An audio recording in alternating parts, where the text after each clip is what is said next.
was all said and done, she smelt like onion rings. Oh, we're live. Welcome to our live edition of the IWAR Network Tubecast. We're going to test this out, guys. For the first time, we're going to try to do one live and see how it goes. If it's terrible, we will never, ever do this again. Guys, don't forget about the chat box. So leave your comments in the chat box. We'll do our best to answer those questions as soon as we can. So, I'm your host, Alex G, and with me this evening, we have IWAR Commissioner Matt Riley, we have BRL Commissioner Larry Sullivan, and we have IWL contributor Luke Martin. What's going on tonight, fellas? We're live. You're live. Don't get scared now. Don't get nervous. We've got nowhere to go but down, so let's make it happen. It's true. You know, we want to try to be less inappropriate on the show. No guarantees on that, guys. Right. We got it all before the show, so. Oh, I hope so. I hope so. Dark day. I've got a hankering for onion rings. I've got a hankering for more QT Marshall matches, so I'm in luck. It's terrible. Terrible. Awful wrestler. Guys, don't forget to use our Amazon affiliate link down below. You can buy all your sexual wellness products on that if you choose to. Back to school is coming too, guys. You can actually get your back to school book bags and pencils. And Matt needs a new laptop, so please buy that laptop using our link. It'll be very, very helpful. So, Orange Cassidy is the GOAT. I seen Orange Cassidy live, and I thought I was going to hate him, and I didn't. So, there you go there. That is the highest of compliments. I thought he was going to be trash, but I was like, I'll tell you, I was not expecting much. I laughed my ass off because it's so stupid. That's the thing. That's the thing. It works for me. I'm telling you. It does. I'm a mark. Yeah. Oh man. So yeah, this is our August cycle. It is our August cycle in review, and we're going to start off with the NWL New Wave League number 170. League champion Colonel Doom, TV champion Nivik Largo, Central Plains champion the California Gunslinger, East Coast champion Waz. Okay, we'll go with Waz on that one. Great Lakes champion the Playboy Mick Ferrari, Mid Atlantic champion Sam Hain, and Northeast champion Prophet, Pacific Northwest champion the Master Destroyer, Rocky Mountain champion the Headsman Arcuas Damon, Southeast champion Stevie Vertigo, Southwest champion Traditional, West Coast champion King Diamond, League Tag Team champions the Headsman Arturis Demon, and Frederick the Flailer.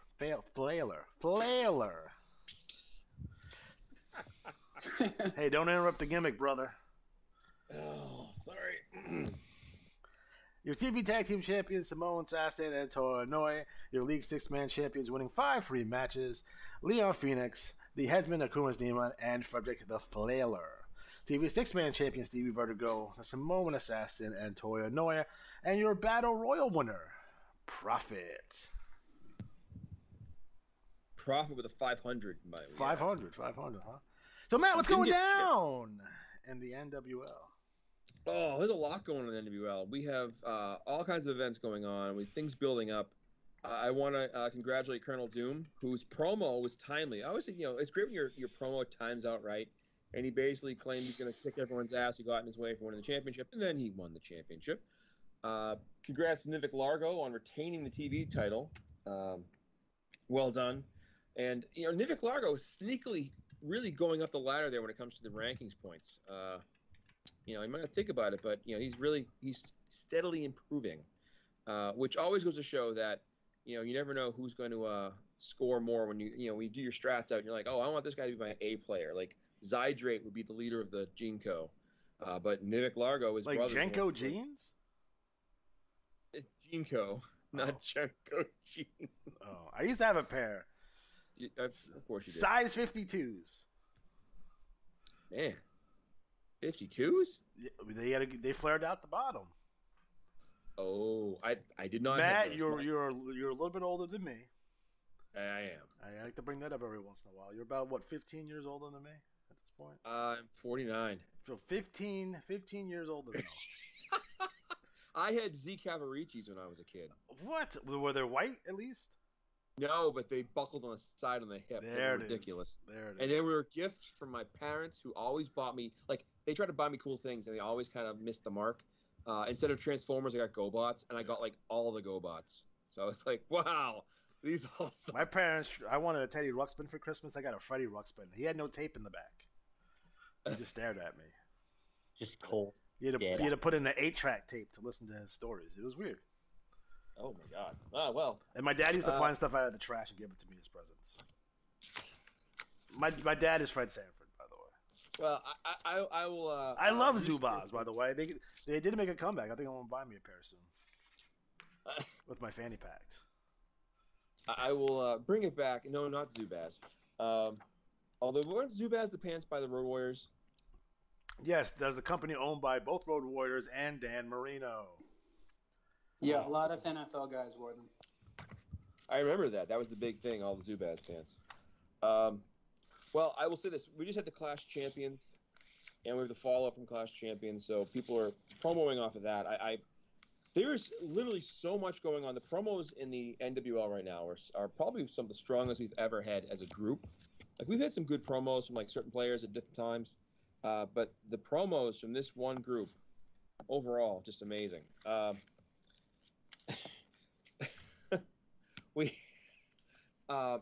start off with the easy stuff, which is, of course, newcomers, Honor Revolt, and they're a babyface trio. And I appreciate that the manager reached out to me and said, "Hey, I want to create some good guys and go off that," and which is always nice because, believe it or not, most everyone writes heels, and even your heroes can be heelish. Like, you look at, like, Rhett Grady. He's what I would refer to as a modern day babyface. It's the Steve Austin effect. Right, like, you know, like gritty, no bullshit, gets out, stomps some ass. Then we have guys like Lone Star Redneck, which for some reason keeps going after U.S. Male, who is a heel as well. But that's okay, modern day wrestling. Hey, heels can go after heels. They don't have to like anybody. Absolutely. If Aaron were here, he could talk more detail about the Fighter X versus Stevie Vertigo feud. He's too busy being Canadian. He's sorry. He couldn't be with us tonight. He's got prior obligations involving his family, so I told him, blow him off, whatever. But they're going to meet at what's called Futurescape, which is our next pay-per-view. That, of course, I have a paper bulletin because that's he does, because he's 5 million years old. I do, and I have a huge cache of old bulletins in my basement. We're rolling towards a couple of big things. Now, if you've read the Teamsters column, you would know that he's rolling out a lot of new challenges and new contests and some old contests. So one of the things he's bringing back is the NWL Tag Team Titles. So at Futurescape, the Syndicate will take on Gene Co., while Riot Squad will take on Dave the Decision. I'm going to butcher this. Wazalewski? Oh, that's terrible. And Rod Camino, who I enjoy their promos so very much. And the winners of those two matches will face off at Clash Champions to become the new Tag Team Champions. We haven't had the tag belts in a few years now. It's been a while. I think the Star Factory was the group that had them last. We have a Willowick Classic. Now, Willowick Classic used to be a 16-person tournament, and for the most part, it came down to, like, we always did, decision-wise, we based it on strength of promos over their strategy. Strategies play a little bit of things. If you're, like, suck-ass city, you might make the finals, but you won't win. But it's based on strong promos. So you'll see that, and that's why I always kind of encourage people. Like, it's a way to kind of show another side of the game, storyline, style of play. So Mike Dynasty will take on Rhett Grady in one semifinal, while Lone Star Redneck will take on U.S. Male. We have a newcomer 6-man as well going on, and a hardcore contender match between California Gunslinger, Lance Horowitz, and Colonel Doom. So that's all going on. And a couple players have reached out to me and said, "Hey, I just got there. Can I get on the pay-per-view card?" And it's a really delicate thing because on the one side, you want to get as many people involved as possible. On the other side, if you overbook a show, it just becomes horrifically messy and kind of loses some of its special, quality. So we try to do a little bit of both. There might be some run-ins, there might be some interference, might be some appearances, but we want to get everyone set up so then when they go to the next pay-per-view, that rolls out very smoothly. I do want to take a second to kind of go through the report because people, have said like, oh, like one of my favorite things is people say, who's the Teamster? Or they'll say like, what's up with the, events going on? Are there any events going on? It's like, did you read the report? So just to kind of flesh out here, the report will have, of course, the New Wave report, which talks about the champions and kind of some of the top stories. We have the Teamsters column, which is essentially my way of kind of breaking down some of the stuff going on so it's easier to digest. We have the IWAR draft page, and we've been talking about this in the chat locker room and online through emails.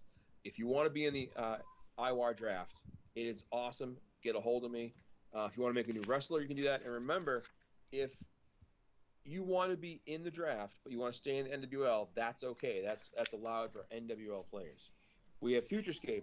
Then we have the Rookie Rumble, which is going to be a contest starting September 21st. And we're going to take 3 cycles. The highest scoring strategy over those 3 cycles will take on the wrestler with the highest strategy average over those 3 cycles. So that's going to be going on. We got Dapper Dan D's little column about promos. We have Willie Pinham's column about basics of putting a winning strategy together. And on that page, we have links to the How to Win in the IWA video, the strategy guide, and of course the IWAR Network Tubecast. The Willowwood Classic, the clock is ticking, which is an important page. The clock is ticking page is the easy way to reference how much time you have left in the NWL. There was a player who had overstayed his welcome recently, and out of the blue he sent me an email and was like, hey man, I'm sorry I overstayed. I didn't mean to. I'm like, didn't mean to? It was 5 fucking months. Like, come on. Like, I wrote 3 times and asked, and then nothing came back, so I asked IWA to move you. They didn't move you, so now they've been asked again. I just don't know what else I got to do. I mean, it's funny because when Dewey was in the NWL, he was like a hawk. He'd be like, yo, man, this guy's got to go. Because what happens is a guy overstays his welcome, and he, wins a title. That's a title somebody else should have had. And it might not seem that big a deal in the grand scheme of things, but when you're a rookie player and you win a title, even your first title, it's cool, man. And, like, you get, hyped about that. So, we have the NWL Records page, the Veterans Corner, we have the Hall of Fame, the Championship Checklist, and then a whole bunch of promos. And, again, there's a lot going on here. It's almost not fair to try to capture it all in one easy sitting. So we might come back to it. Yes, damn it, Dewey. We are basing Aaron helps me write the NWL report. And he handles, like, the top stories, the popular hated list. And some people have said, like, how do you determine the popular hated list? Well, number one, people who promo. And then sort of the promos you write. But we also kind of consider who you're feuding with and how you're feuding. So a lot of work goes into it as far as kind of breaking it down. I totally leave it to Aaron's discretion because I want him to have, free will to do what he wants that way. But what you do in the reports or in the bulletins really shows through, and I appreciate all the work you guys are doing. We really get a kick out of it. We enjoy watching the characters grow. Sorry, thirsty. I won a title once. Yes, there's titles to be won. I would say this, what's coming down the road is the IWAR draft is the biggest thing, then the Rookie Rumble, and we're looking at putting together another Lethal Lottery type tournament called the Devil's Triangle. There'll be more details on that next time. I kind of got lost in the shuffle with all the things going on. So stay tuned for that. All right. Fantastic. You're not going to review any of the TT? Well, I had an idea to break it all down step by step. How much time do you want me to take? Take as much time as you want. Yeah? We don't have to worry about, like, being, like, overly... No. I was always worried about that because we'd go for like 2 hours and be like, oh man, poor Alex has to cut all this stuff. You guys should know that because we're doing it this way, we don't have to worry about, It's not going to take me 3 days to edit it.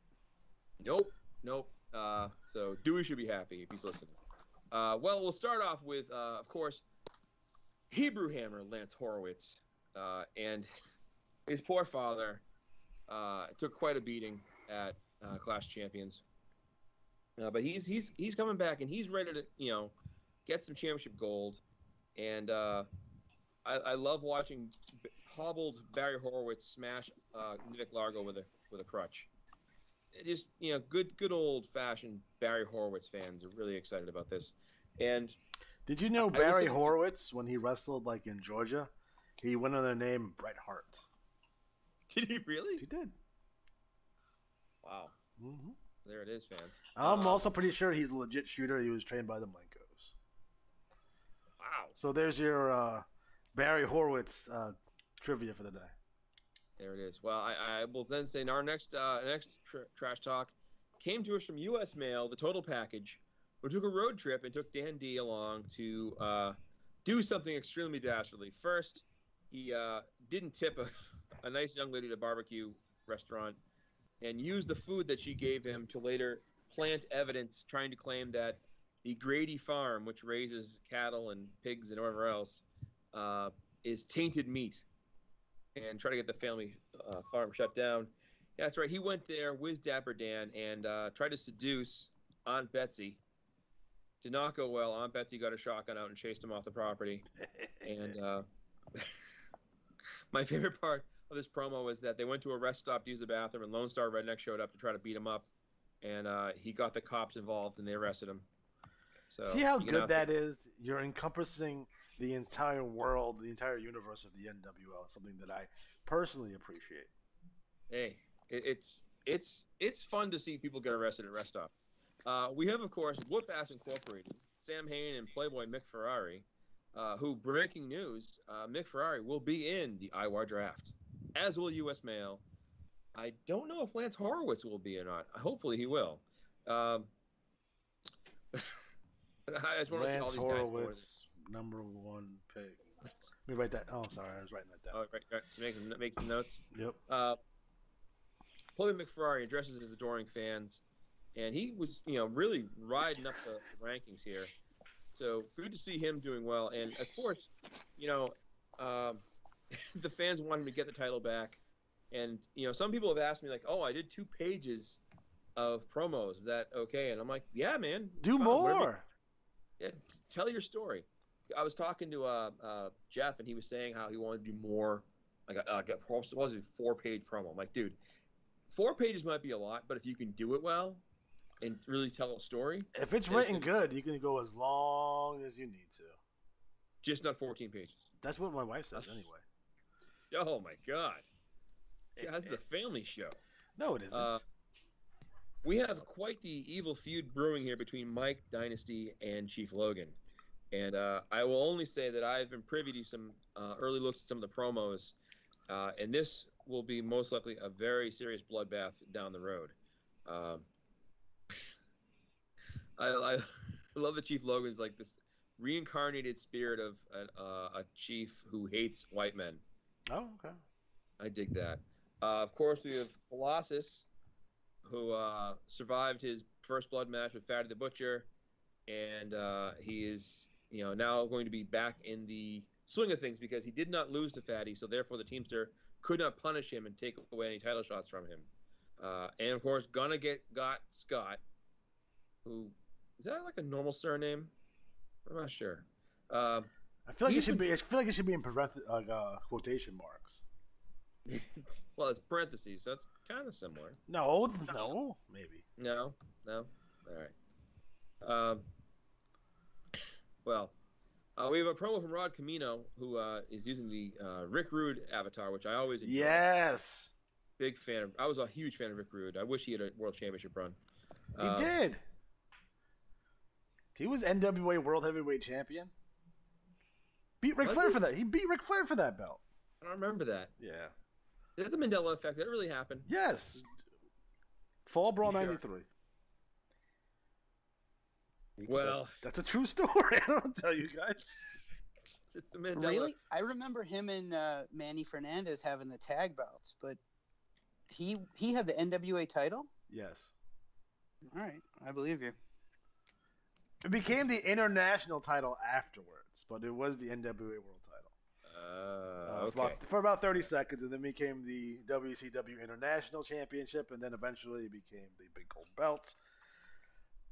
No. Then Sting won it by beating Vader at Slamboree, and then they got unified with Flair.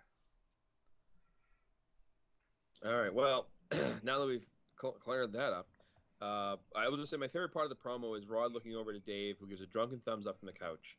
I enjoy that Dave is a drunk maniac, and Rod is kind of like, the arrogant one. But it's a good promo. And one thing that really works well is the flow of the conversation. And of course, Dapper Dandy's trying to, Dapper Dandy. Anyone can write and use Dapper Dandy. He's like kind of like a,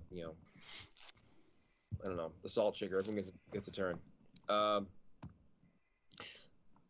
More Bass Incorporated. We have Colonel Doom, who I mentioned earlier, with his promo talking about, winning the championship and doing just that. And of course, my favorite part of Colonel Doom is that he uses Loverboy's "Loving Every Minute of It" as his promo song. You don't get enough good Loverboy music these days anymore, Lone Star Redneck. Let me see, here is he? Here he is. He's calling out U.S. mail, and beating him relentless. So again, I talked about heels beating up other heels. Well, U.S. mail asked Redneck to come out and apologize to him, and Redneck didn't quite do that. He attacked him with a chair. So he beat him up, pile drove him on the floor. Just bad news. Power bombs in the concrete from the top rope. Tried to break his leg. So he uses the Steve Austin avatar. So, but he's 6'8", 285 pounds, so he's a bit large. And he says he wants to work hard and wants to be a champion, the best champion he can be. Go get him. Let's see a Lone Star Redneck title win. I want to Live the dream, hot shot. That's right. We got the Grady family with a nice new banner, and then we have somewhere in Beaver County, Pennsylvania. So this is Rhett, and in this he talks about U.S. mail and setting him straight, and they introduce Aunt Betsy, and Aunt Betsy is the old aunt who's on the porch with her shotgun and her knitting. I will say Rhett Grady is what I said before is the modern day babyface. Is the as a character has some depth and enjoyable read. And then he introduces his brother, Sheepdog, Roe Grady. And I will say this, he provided the images to use, and I will say that I'm very happy that he did not use the images for the Briscoe brothers, because they're kind of a similar look, but I like that they're original. I love original images. I just love it. California Gunslinger also showing up and making some introductions of his own. He brings out his sister, Aria Gunpowder, and the Shotgun Kid, if I said that right. So, he's calling it Lone Star Redneck. He's got beef with Lone Star Redneck, except he's actually liked by the fans because he's actually a movie star. Oh. Yeah, he is. Shotgun Kid, and, they're pals. So, that, again, a lot of players are adding more wrestlers to the roster. Like, you can do 3 wrestlers here. So it's good to do that and kind of expand. And like I said before, you never know which of your 3 is going to be the one to be successful. The best thing I can suggest is when you're doing a strategy, try to go with like an ABC. So always give your top pick to your A wrestler. That's what I do with mine. I try to give Atari the top pick all the time. So it's good also to have a female wrestler in there because Shiloh Wallace was kind of sitting there by herself for a long time. So now Aria can beat up Shiloh and Shiloh can beat up Aria. We've got the promo from the Syndicate, which is, of course, Stevie Vertigo talking trash about Fighter X. The Samoan Assassin and Toa Anoa are part of the Syndicate, so they're all causing problems. And it's I love that I can easily read the promos, and they also use really font change and parentheses to kind of establish action versus dialogue, which helps a lot when you're reading. There's a picture actually of the Syndicate as a group, which we always love pictures. We ask people to send in pictures all the time. We don't care if they're hand drawn, if they're painted. One of the covers of the IWAR was actually painted by Jason Freimer, who runs Ghostly Shadows, El Barbero, and the BRL, and he painted the cover. I still have it actually, the actual paint. Yeah. Cray Paws? Do you remember Cray Paws? used as an art class? Who? You don't know what Craypaws are? You talking about Grey Poupon? Oh man, that's a mustard. They're like these little like I don't know what they were. They're like mixed between like crayons and charcoal. I don't know. No. Just Oh, I know what you mean. They're kind of like I know what I know what those are. Yeah, I know that's what they're called. I just called them chalk. they're not chalk. I will say. I feel like you're making some stuff up. Hey, Rick Rude had a world title. So, anyways, we class champion saw Nivek Largo beat U.S. male for the hardcore title. He talks about his satisfying win, and Zydrates, did not win the Young Lions title, but he's still looking to cause a lot of problems. I love the fact that I used Bella Jax, who was like someone made a wrestler and just never really used him again, as like the de facto female wrestler. Now everyone just talks about beating up Bella Jax. So whoever Bella Jax is, stay active or get active. Come on now. There's a promo here from. It says Mick Ferrari walked into his locker room dejected. He had lost his NWL title. He opens a suitcase. He opens. Should leave that one out. What? No. Oh, I was gonna say the whole like it's luncheon time. I was like, oh my god! All right, that's probably new. Probably not the best. Yeah, we're not big fans. I will say this. It brings up a point of like, will they ever rename Hangman Adam Page? I don't know. Anyways, we what? Dark Horse. Seriously? Dude, I love that name, the Dark Horse. It sounds like a My Little Pony name. Well, Hangman sounds like a dude who hangs people in the street. Just saying. Read the room.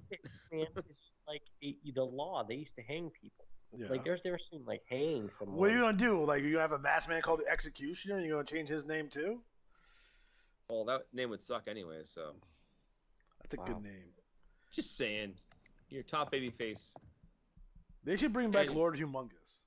Oh, they did. It's Karrion Kross. It's awesome. I was gonna say Karrion Kross with a nice new hockey helmet.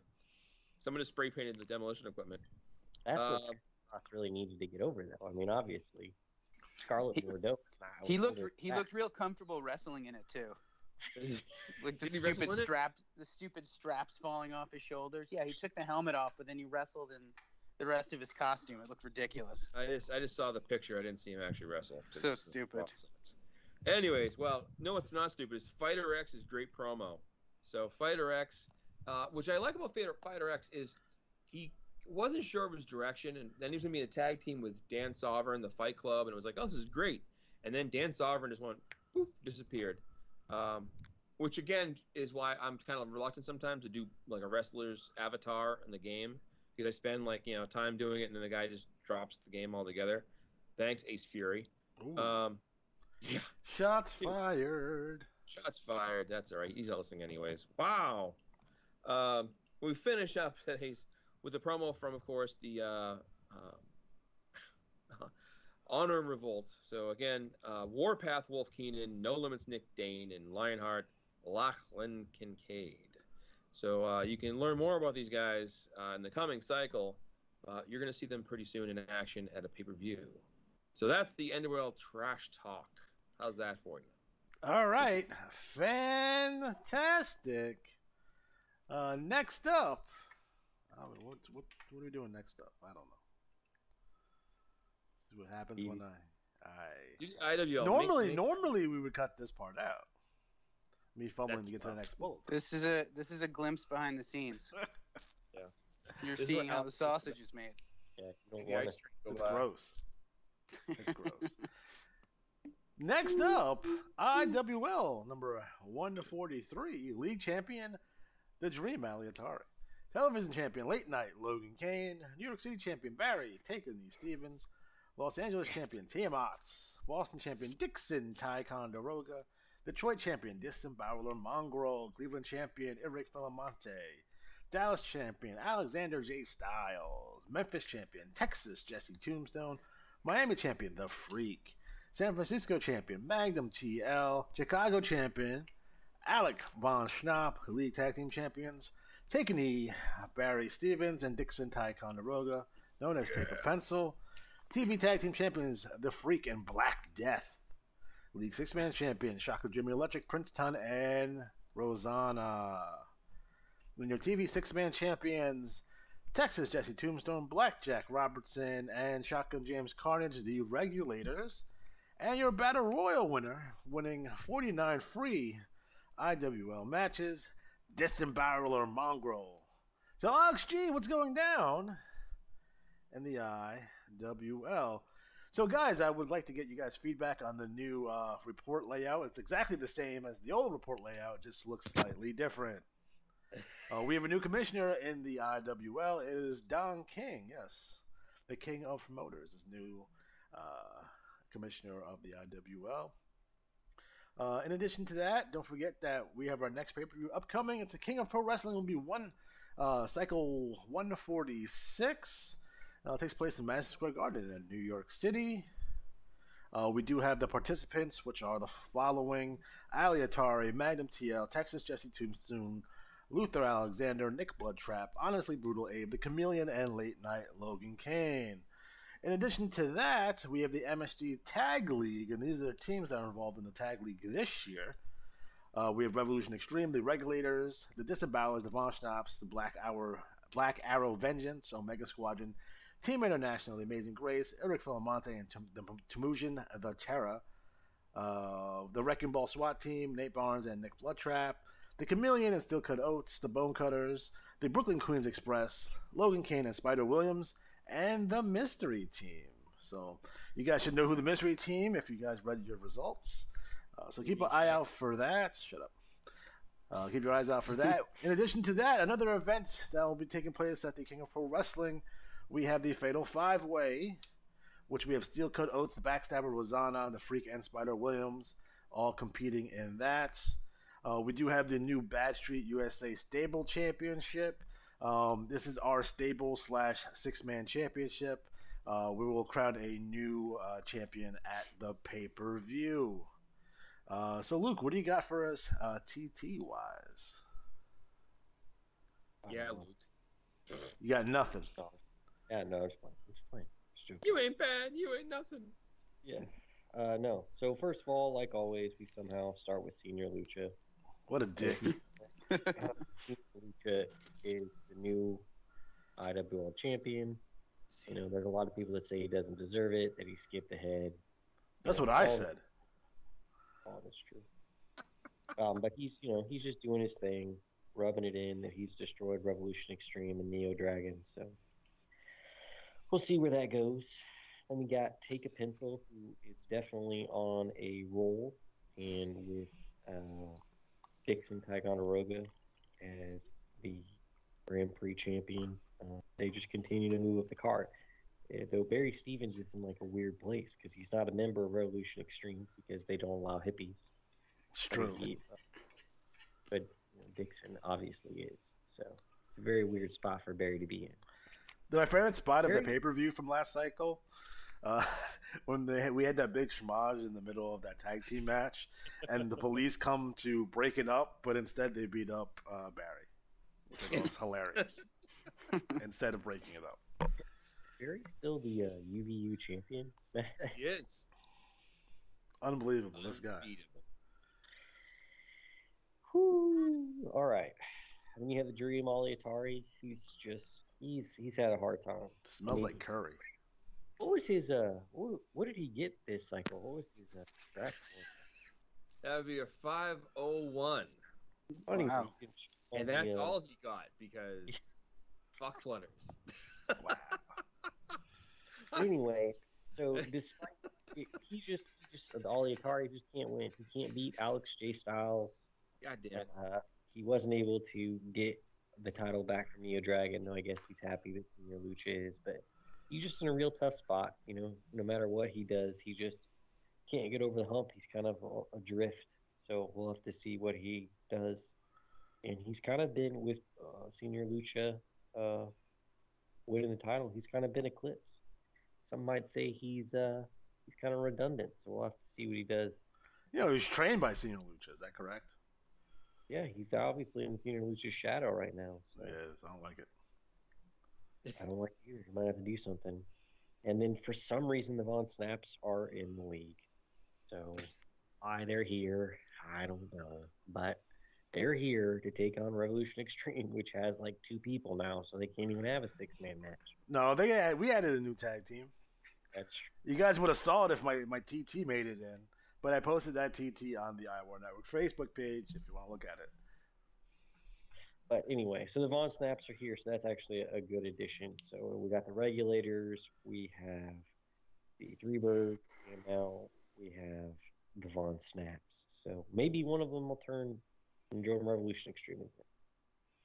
They all should. I don't like. What's up with boys' hair? What's the one with the Brazilian tights? Which one is that, Matt? That's Alec. It feels very inappropriate.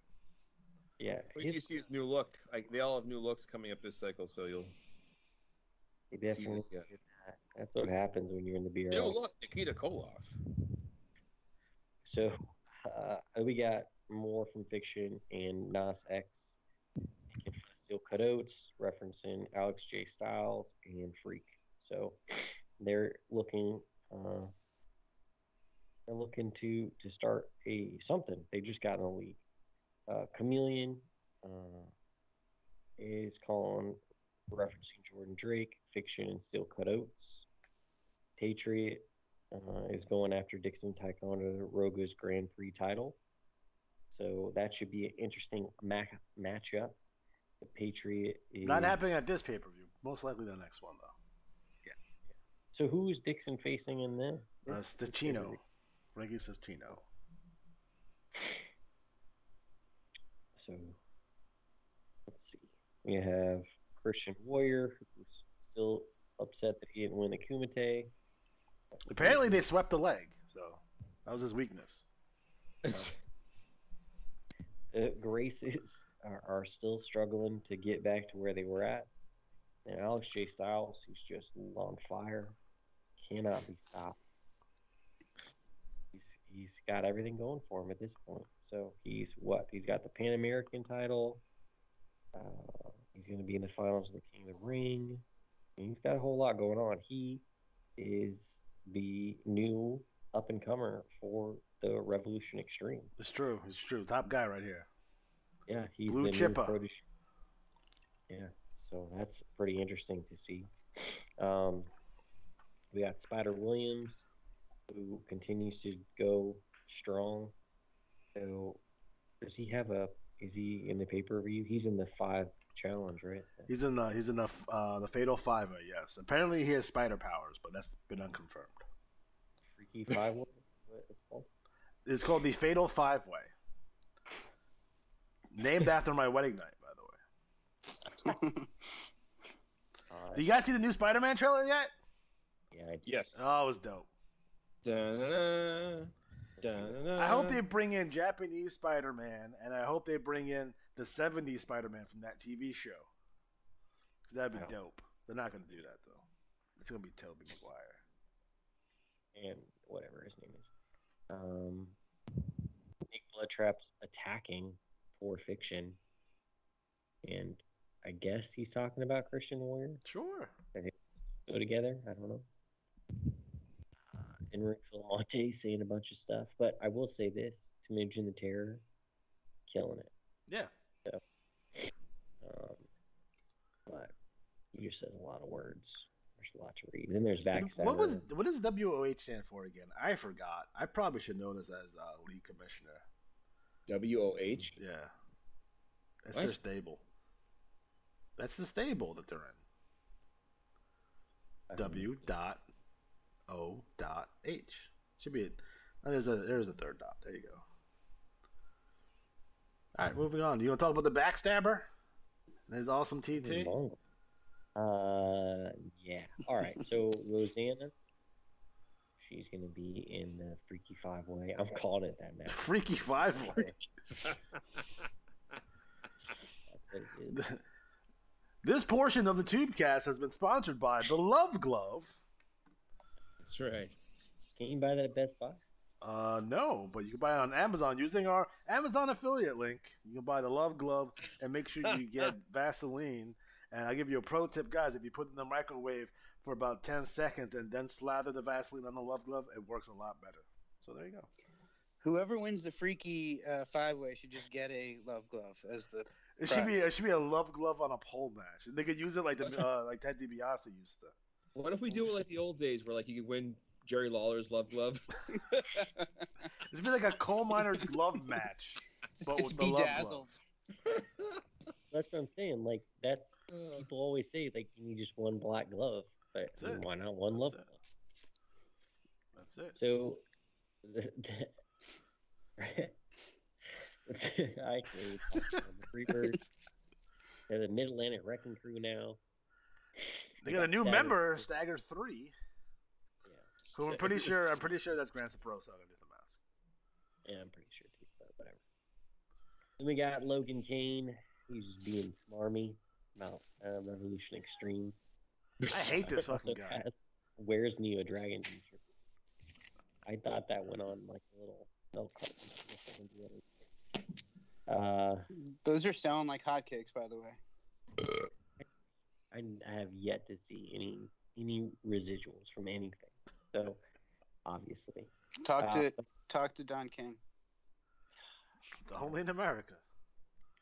But yeah, so Kane and his best friend Backstabber are having a little back and forth. Kane has brought everyone from what am I doing? The Queen's Quest Wrestling is here. Oh wait, nope, that's something different.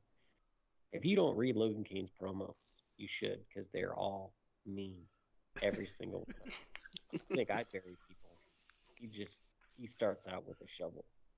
You know what I'm Any saying? TT that mentions a donkey show, thumbs up in my book. There you go. Know your audience. Is that the Freaky 5-way thing? Oh, okay. Yeah, he brings everybody out from the Freaky 5-way. There's a donkey show. It's crazy. You should read it. And then the Disembowelers, they're still trying to get ground here. Are they Samoan? They're actually inspired by New Zealand biker gangs. Okay. So they're Kiwis, Okay. but they never speak. Like the Bushwhackers? No. Those guys were. Bushwhackers. Yeah. They may have been trained by the Bushwhackers, but I know everyone has a their careers preference, after them. you know, with the sheep herders versus the Bushwhackers, but I'd say they probably lean closer to the sheep herders. okay. They're not licking kids' heads yet. Ew. Oh boy. Yet. Good night, everybody. We have Steel Cut Oates. He has his pick of Feet. potential opponents. So, but he's gonna be in the Freaky 5-way as well. So, He's looking to add to that Love Glove collection. this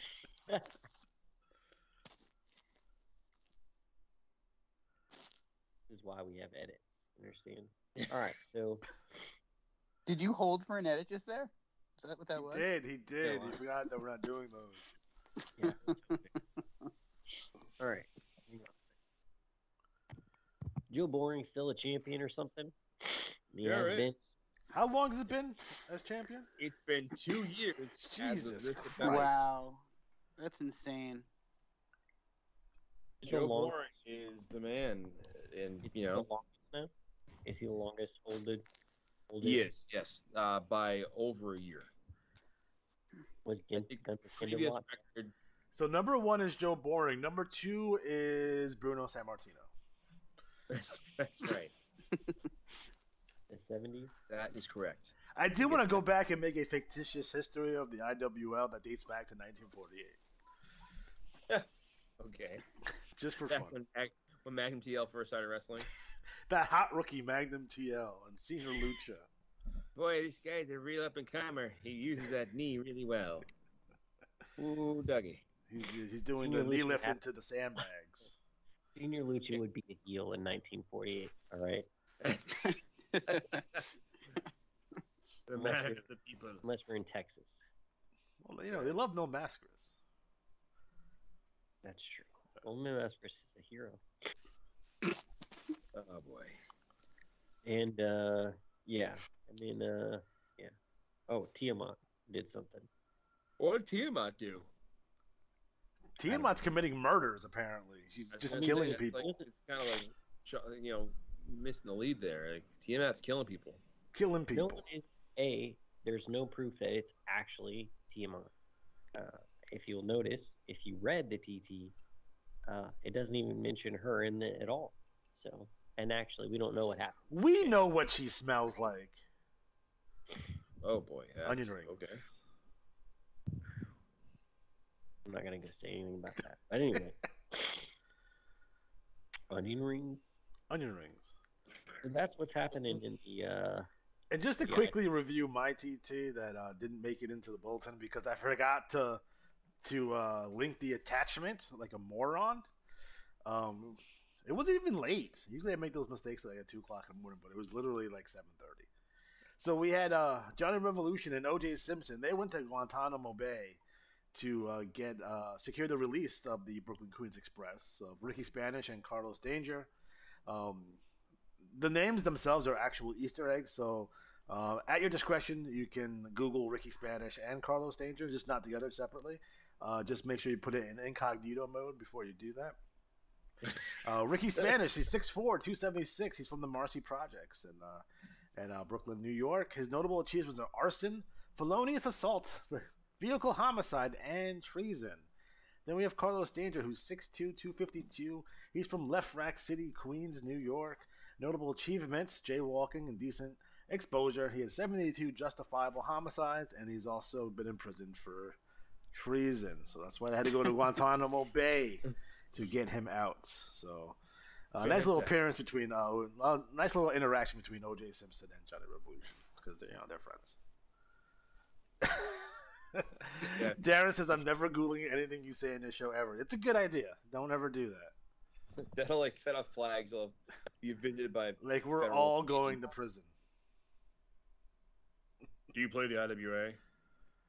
You know, I was about to mention the IWA. Someone on Twitter, like he does an EFED podcast, so it's much like a Tubecast, but I guess they cover like EFEDs and stuff. I know we talked about it on the other show. I was going to drop the fucking link to the Play IWA in there, but I decided not to. Not that I'm embarrassed or anything. I do a show on it. I don't tell people in my real life what I do, though, because it's weird. Yeah, because I play this play-by-mail game, and it's all right. It's all right. People already look at me weird when I watch, I tell them I watch like 1987 Saturday Night's Main Event or something like that. So I can't even tell them I do this. You probably think it's code. They're like, oh, he's part of some group. Yeah, I'm pretty sure I'm a Proud Boy or something. So, do you overturn? No, but I like that fucking polo though. It's like I would actually wear that polo if it wasn't associated with them. That's a nice looking polo they got there though. Yeah, they ruined an entire brand of clothes. Yeah, that's pretty shitty. All right, fantastic. First rule of the IWA: never talk about the IWA. Correct. That is 100% accurate. Well, we did talk about in the NWL locker about how you bring it up to your significant other. Like when you have that conversation, like you have the talk, you're like, "So listen, baby, I want to tell you what I'm into." Really? What is it? Well, it's a little different. And she's thinking like, "Yeah," and then you're like, "Think about butthole pleasures." So it's like Dungeons and Dragons, but with wrestling, and it's through the mail. Wait, come back. Although I will say honestly, I've shared this with a few people I've dated, and like they've always been like, "Oh, okay." Like, my wife often says like, "What's with the all the pictures on your computer of scantily clad men and women?" I'm like, "Oh, it's for the game." But that's not even my IWA folder, so I don't know what she's talking about. Nice. I'm going to prison if everyone sees my Google Drive. It's awful. Nice. Why do you have 1,500 pictures of Sylvester Stallone? I don't know. I'm a fan. Sylvester Stallone's stalker was arrested today. Yeah, it's just in. You know how deep I wanted to go in. By the way, I was gonna go watch that adult film he was in and take screenshots from it and then put it in the report. So I thought it'd be hilarious. I never did it though. Because I gotta have 1 or 2 pornographic images in my report at all times. They sneak in there every once in a while. There you go. Oh, we have some managers that are in prison and they need the help. Yeah, I'm doing my civic duty. I'm a proud American. Every bit helps. So Larry's ready to do all the BRL coverage. Well, yeah, let me transition. Yeah, you fucking weirdo. Next up. That's sarcasm, by the way. That's grade A sarcasm. Next up, BRL Battle Royal League number 571. League champion, Money Driven Mike Sebastian. TV champion, Punk Rock Mike. He just made his debut on AEW, by the way. Central Plays champion, Tyler Dresden. East Coast champion, Stanley Make 'em Pay Hardaway. Great Lakes champion, The Assassin, Beast Devasto. Middle champion, Lidication. Northeast champion. Oh, fuck. Good luck. I was waiting for this moment. Adolphe O'Shaughnessy. Jesus. That's pretty good, actually. That's not bad, right? Uh-huh. There's a D in there? D in there? Iofi? Can someone write this out phonetically for me, please? I'm going to take a wild guess. I'm Irish. I'm going to take a wild guess that it's AFA. No. But whoever owns this person, go ahead. That's not a real thing. All right. We'll see. Go eat some potatoes. Pacific Northwest champion, Thrash. Wait, Darren has a IFA. That's close with AFA. There's an I in there, though. It's Effa. Get the F out of here. Like Effa O'Shaughnessy. There's no E at the end. All right. Ridiculous. Pacific Northwest champion, Thrash. Rocky Mountain champion, Chung V or Chung 6, like Rocky 6. Southeast champion, Jack Whiskey. Southwest champion, Duncan Matthews. West Coast champion, Lavender Fields. Mm-hmm. League tag champion, the Russian Reaper and the Assassin, Beast Devaso. TV tag team champion, Gina Colada and Lavender Fields. League six-man champions, Bernard Bouchard, Jean-Pierre Tremblay, and Guy Michael Gagnon. Wow. Jesus Christ. I want Alex to do the reading like a graduation. Read all the names. TV six-man champion, the Russian Ron. Reaper, the Assassin Beast Devaso, and Psycho Bolt. EKL? Aaron. Battle Royal winner, winning $50 in IWA credits, Skullfire. So Larry, what's going down in the BRL? Oh my God, everything's going down. Congrats to Skullfire, a newcomer. Reminder, always enter the BRL Battle Royal because you have a chance of winning that sweet IWA credit. Let's see, what's going on? Well, we are on the verge of Autumn Anarchy 10, which I know it's not even autumn. Yeah, it'll be autumn by the time they see it. Global warming. Yeah, man, come on now. The matches are in the process of being written up, so some are done. Most are done. I will say this: we're going to take some steps in the future. What happened this time around was two of the players who had, let me think, 1, 2, 3, 4, 5.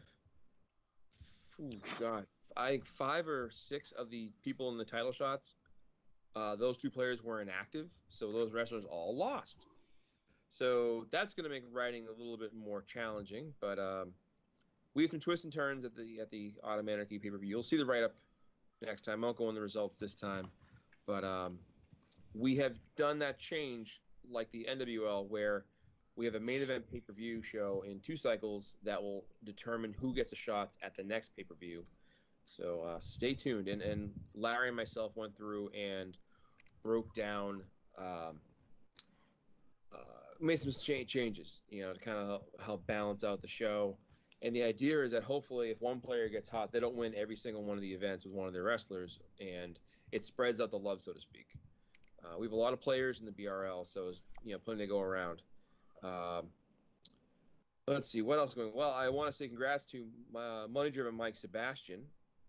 Money Driven Mike not only won the title, but what did he do? What was the thing that put him over the top? You guessed it. He promoed. And Alex has been after him to promo for a while. Whenever he does it, the promos are really good too. Yeah, that was his 6th championship in the BRL. But yeah, manager for Mike Sebastian, always a good promo, and that 6th title, pretty good there. Got him to number 12 all time on the BRL list. So moving on up, as the Jeffersons would say. Wheezy. I was asked by somebody. We had a player who complained that some of the reporting in the BRL was hackish and attacking people's personally. And I'll tell you that all the reporting in the BRL is top quality hackish. We take pride in our hackiness, and you have thick Rich Lather doing the reporting, so I blame him. Anyone who would put thick Rich Lather in charge of any kind of reporting is, yeah, just saying. But it is. I will say this: his report is getting bigger and bigger, so it'll be like 6 pages by the time we're done. So make sure you check out the main event lineup. It's been revamped. I want to remind everyone that the BRL Triple Crown Challenge now stands at 265 free matches, and has not been won since 2017. No one's ever going to win that. Give it up. Yeah, I know. It was crazy when he did it. We've made some upgrades to the wrestler star pages, so you can check that out coming up this issue. But promo-wise, we have legendary hooligan Jax McAllister causing lots of problems for everyone's favorite D&D player, Sheldon Trout. That's not true. They just like him because he bangs old black ladies. What? He does. Have you seen his valets? Makes love to. Sorry. Like Sapphire-ish? Let's keep it classy. Like Cody's mom, Sapphire? Yeah. Cody's mom. Stepmom. Come on now. Yes. Dusty hit it. I don't care what anyone says. If you're not playing along, last summer, one of the biggest feuds in the BRL was Sheldon Trout versus Harlem Hamilton. And Sheldon got back at Harlem by seducing his mother and grandmother. And now they're his valets. And if you've not seen a picture of this, it's coming soon, so you'll be able to enjoy that. Is that the American dream? It is the American dream. To seduce your enemy's mother and grandmother. Oh, man. All right, so where were we? Oh, yeah. So, Sapphire. I remember that thinking like, oh man, that's great. And then when she turned on, I'm like, no, Sapphire. That was the greatest angle I've ever seen on pay-per-view ever, by the way. In SummerSlam 90. It's dope. Oh man. Anyway, so BRL, we're all kinds of calamity here. We have not safe for work Gina Colada calling out Becky North, and we know how that goes. Monster Truck Tanaka apparently decided to take out the White Claw Outlaws because someone paid him money to hurt them. Who? Who would do such a thing? Maybe the guy with money in his name, most likely. Oh, ooh. But he's a good guy. That doesn't matter. Look, it's 2021. I will say this. I dipped into my old Bobby Heenan vibe notebook, and in the LePage Turner promo, I went old school Heenan, which was when I used to love when he would like just trash somebody and like just cut them apart and tell them how shit they were, and then realize like he needed them for something. And be like, no, he's a great guy. So LePage Turner cuts up that lousy bum Timothy Zastampowski, and then of course finds out that Timothy Zastampowski gave him his Revolution Championship bout. And he's like, he's a great guy, class act. We've all had a manager like that. Blood Money. Well, Logan Kane is, beating the hell out of Fatty the Butcher and Adam Cash, and now we're going to see Adam and Logan in the same Elimination Chamber match. So what could go wrong? I missed the days when Fatty was actually fat.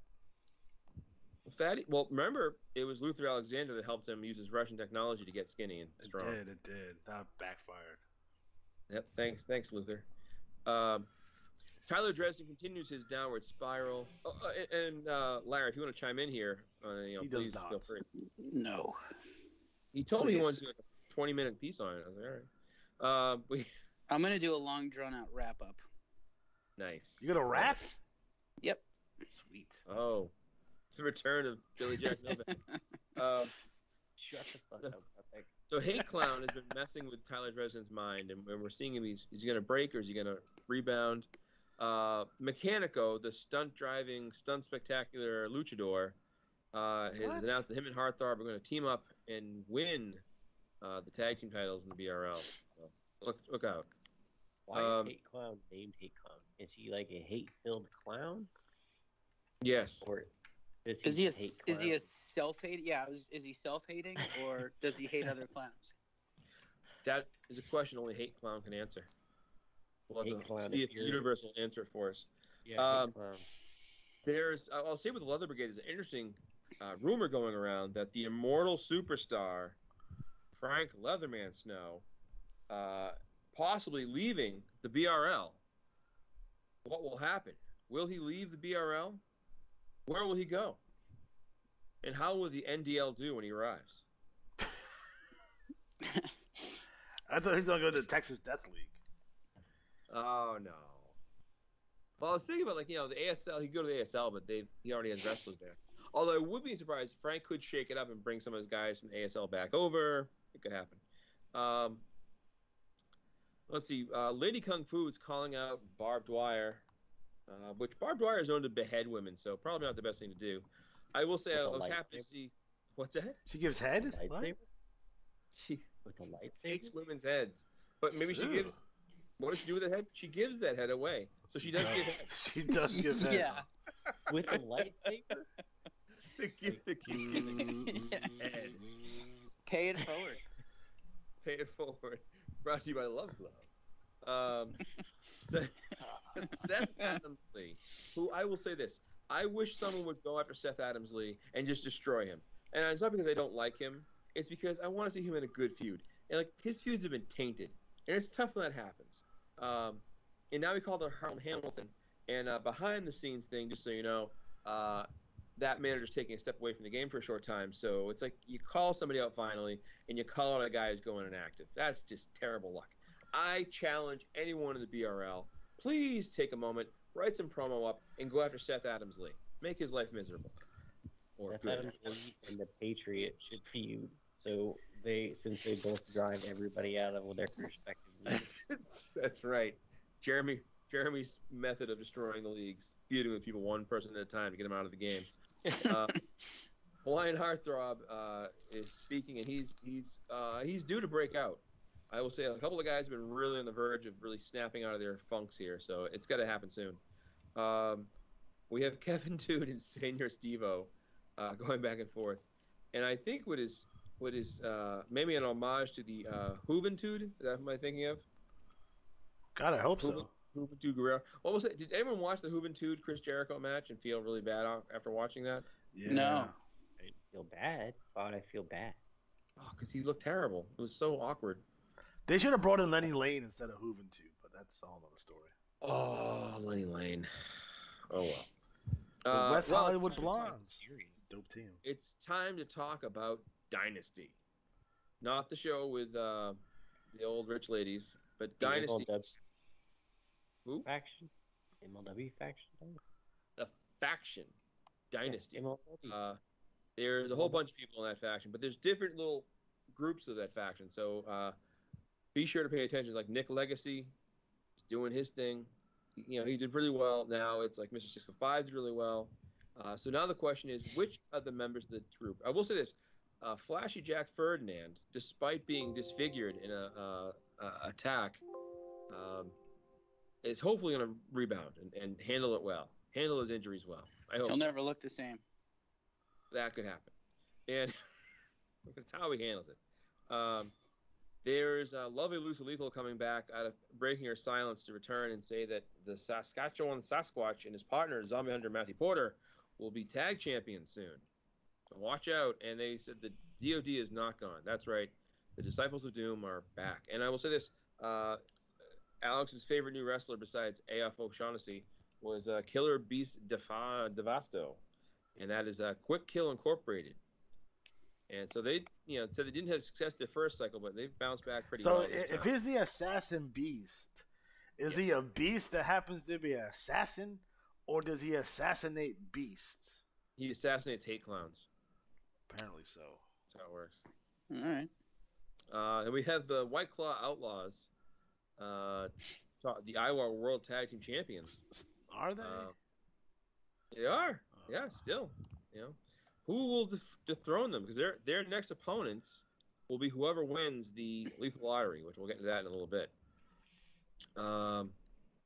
Brian Rotten brags about his BRL championship and back-to-back run.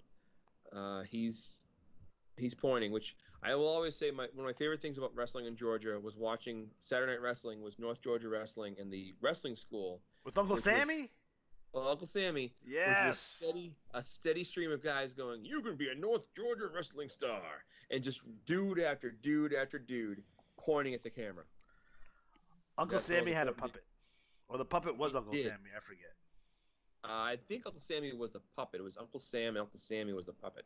I remember when I first saw that when I was in Georgia. It was my first weekend there. Scott would know. Where's Scott? What's he doing right now? He would know. I looked at Scott and went, "Is this real?" I thought it was a joke. I did not believe that was real. We have the Truth, Miss Truth, chiming in, talking about their background and how they're looking to win that 6-way Warzone match to win the shot at Gina Colada's championship. That'll be coming up soon, so stay tuned. Money Driven Mike Sebastian, his big promo here, page full of goodness. And again, like I say, when you promo, it turns out well for you. So there it is. He's a founding member almost of the SHS, and now he's going after various people. Is it going to be who will he go after next? Will it be Logan Kane, Tyler Dresden? What's going to happen? And I'm curious to see what Mike Sebastian does next. I'm not. Will it be the Love Glove? So, we have Flashy Jack talking about his mannequins, and I forgot that in this picture he's drinking water, so it looks like he's hitting the bottle. I like that his promo is in blocks, so it's easy to absorb. And don't forget, Flashy Jack Ferdinand is the representative for the BRL in the Best of 7 series against the IWL's Fiction. Oh. And I do think we should do is every year have next year's IWAR draft first pick be whoever wins this match. No. Huh? No. Wait, the first pick in the draft would be whoever wins Best of the Best? Yeah, so if the BRL rep wins, the BRL gets it. If the IWL rep wins, the IWL gets it. Oh, okay. I thought it could go the other way. I would say whoever is the first pick in the draft then automatically goes up against someone from the other league in the Best of the Best. That's what I thought you meant. Oh, okay. Well, yeah. I guess either way works. That's what I thought too. Also a good idea. We have the Suburban Hill Savages with their team effort promo here, and I will say this: do you guys ever listen to, like, when you see people promo and mention certain songs and you're not familiar with? Do you go on YouTube and look up those songs? Sometimes. What song did they mention? Straight Outta Hell by Agent 51. No. It's just no. That's fine. I just was curious. I did it one day. I was like, oh, because believe it or not, we actually had a fake That's What I Call IWAR music thing one time. Yeah, I remember that. It's pretty good.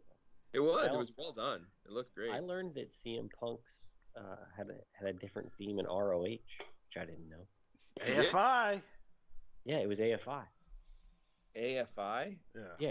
You know what, Matt? You know what? Just don't worry about it. But it's Misery Cantera. Did you ever hear his promo? It's pretty cool. But yes, I like the AFI. But that's old. That's old AFI. That's like a long time ago. 20 years now. It's a good song though. It is a good song. He also used the Leaving song too, by the way. He did? Leaving Song Part 2, you mean? Yeah. That was also really good for him. I will sum up the Suburban Hell Savages music or promo up in one simple phrase. They said, "Send out the duck boats," and after Automanarchy, they're not wrong. Slight spoiler there. The Olympians chime in, and they're new, and they've been raising some hell and calling out Dynasty. They're looking to take down, this new stable, arrive and raise some hell. So what will Aries, Zeus, and Hercules do when they get in the ring with them? I have that question. Is Aries French or Spanish? It's Aries French. Hola, battle. It is I. Oh, he's Spanish. Maybe he is. Yeah. Yeah. He's definitely said hombre. So that's. Oh, well, maybe he's a lucha. He is. More luchadors. The French luchador. What's a French luchador? Why can't we have a nice masked man from America? We do. The American Patriot kills everybody. Yeah. That's not really a mask. It's more of a helmet than a mask, I feel.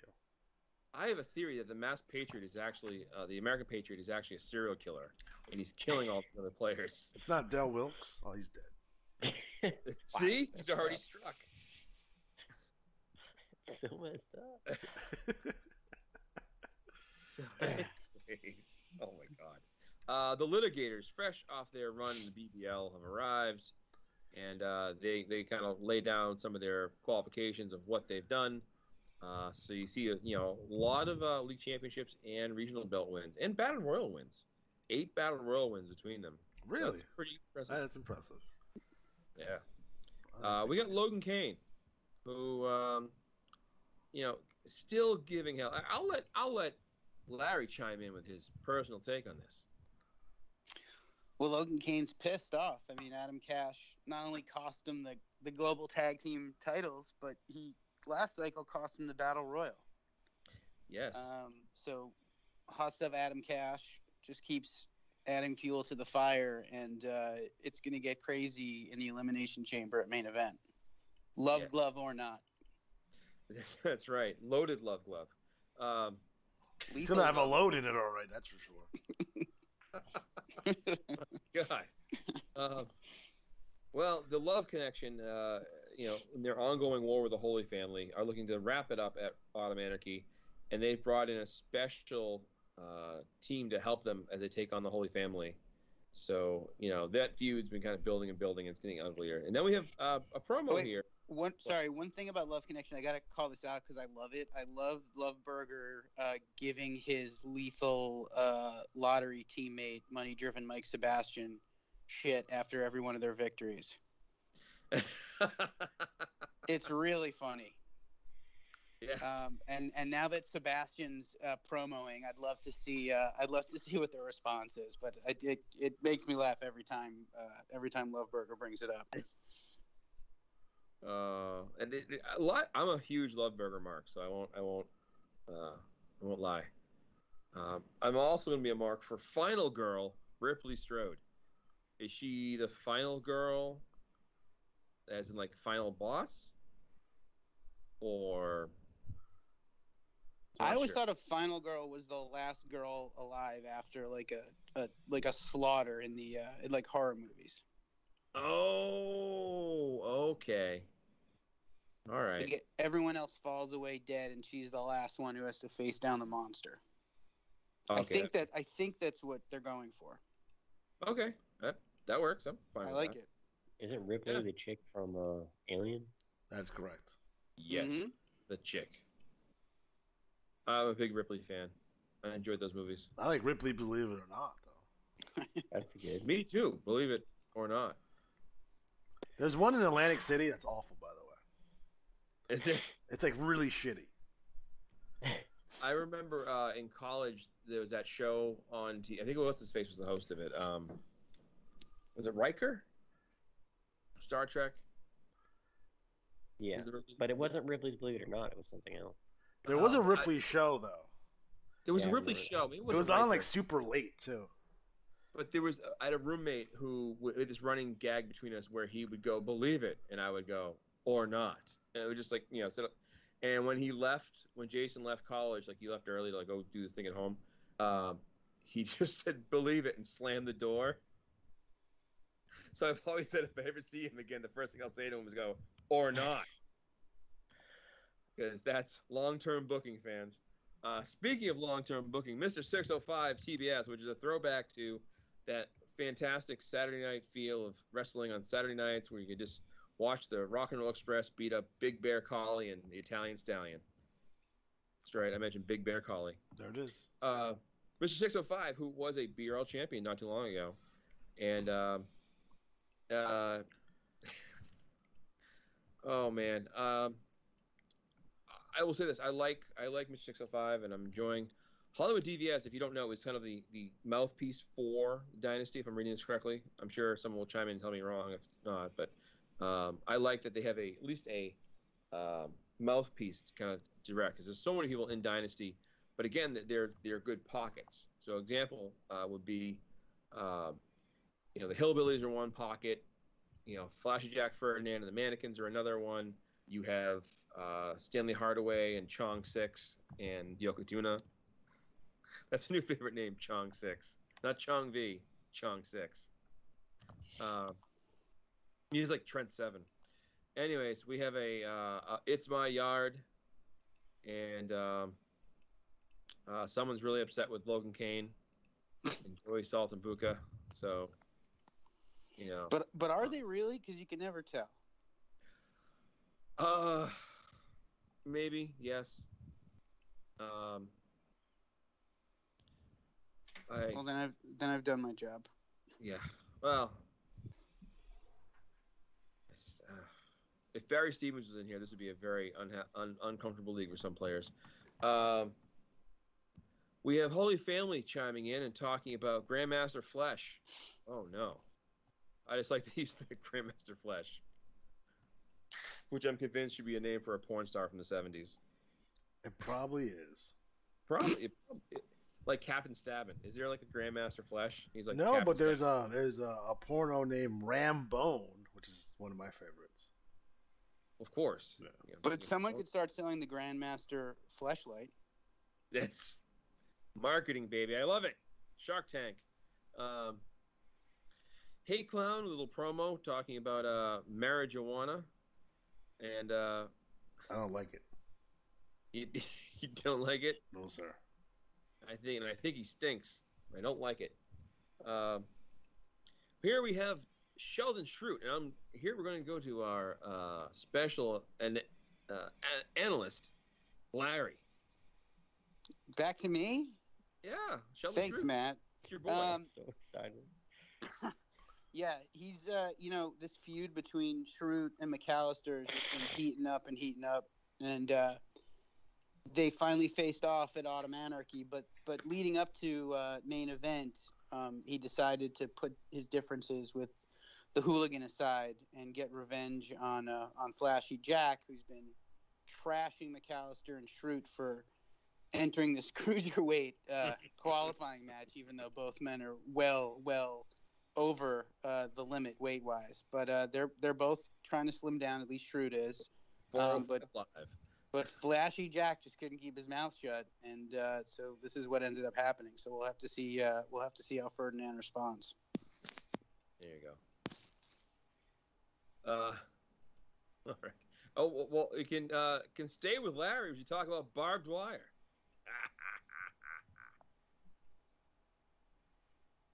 Oh, we lose Larry.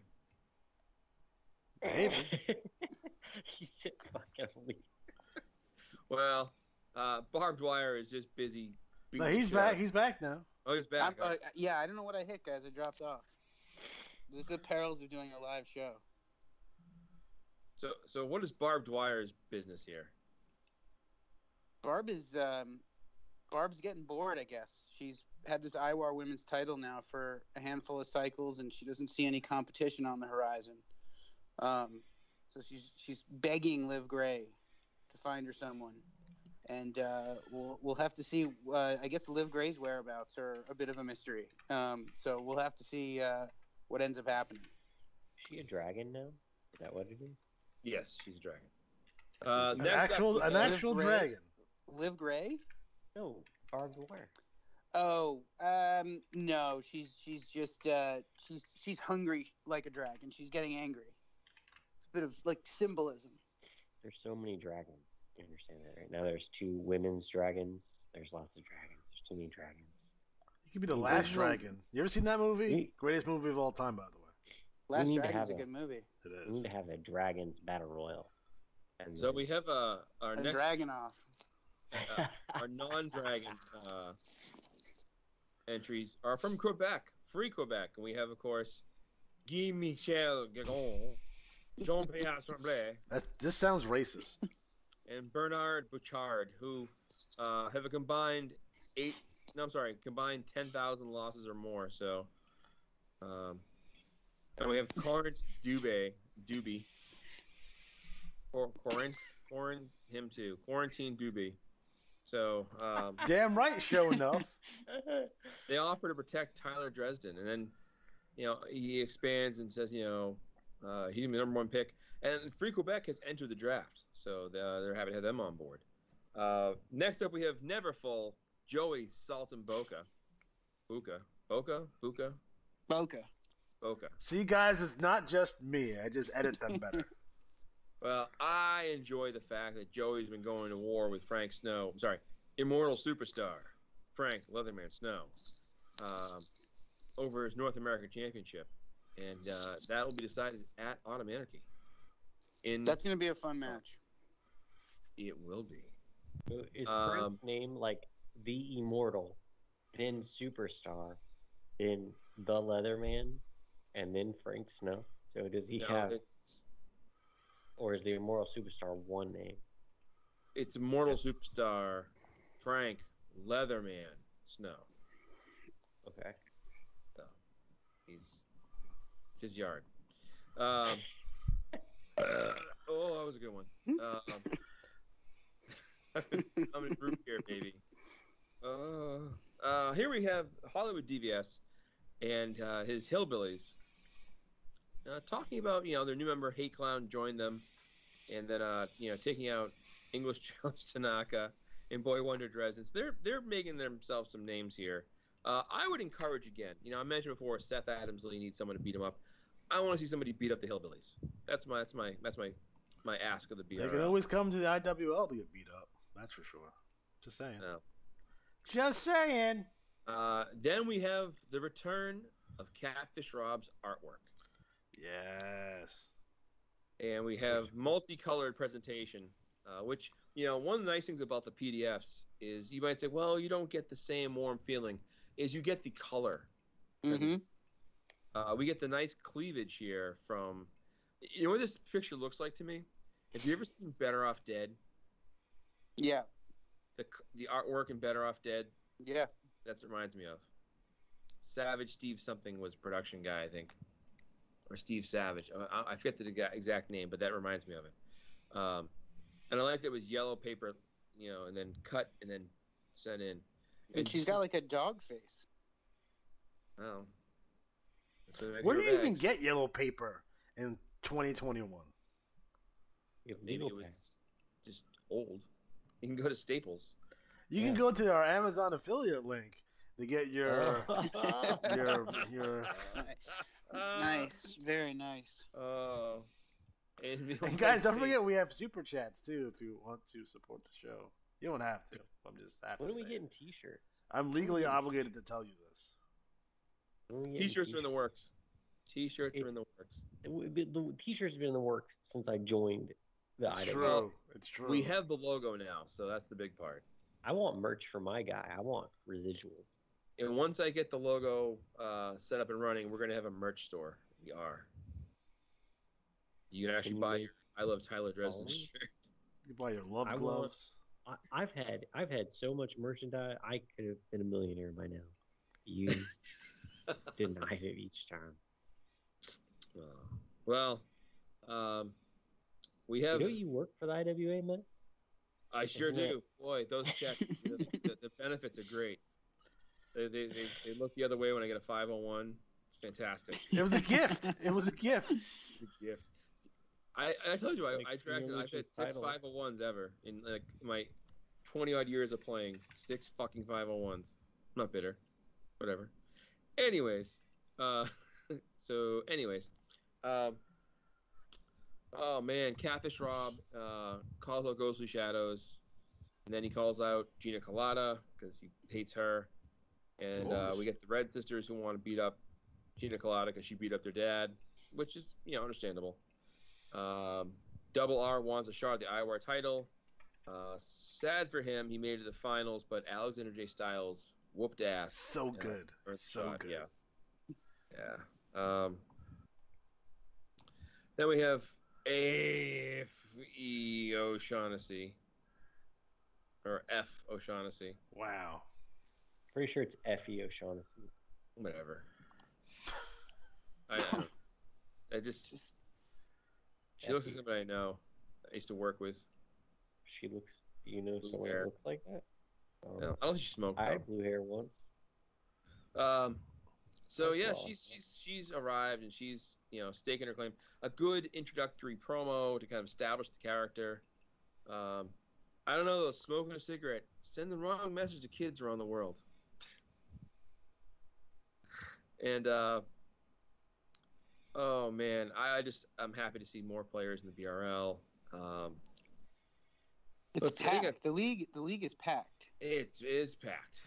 So it's harder than ever to make that glorious title page, but there's a ton of stuff going on. The trash talk's been great. So 496 can blank, baby. That's right. Yep. All right, so that's the BRL there, Alex. All right, fantastic.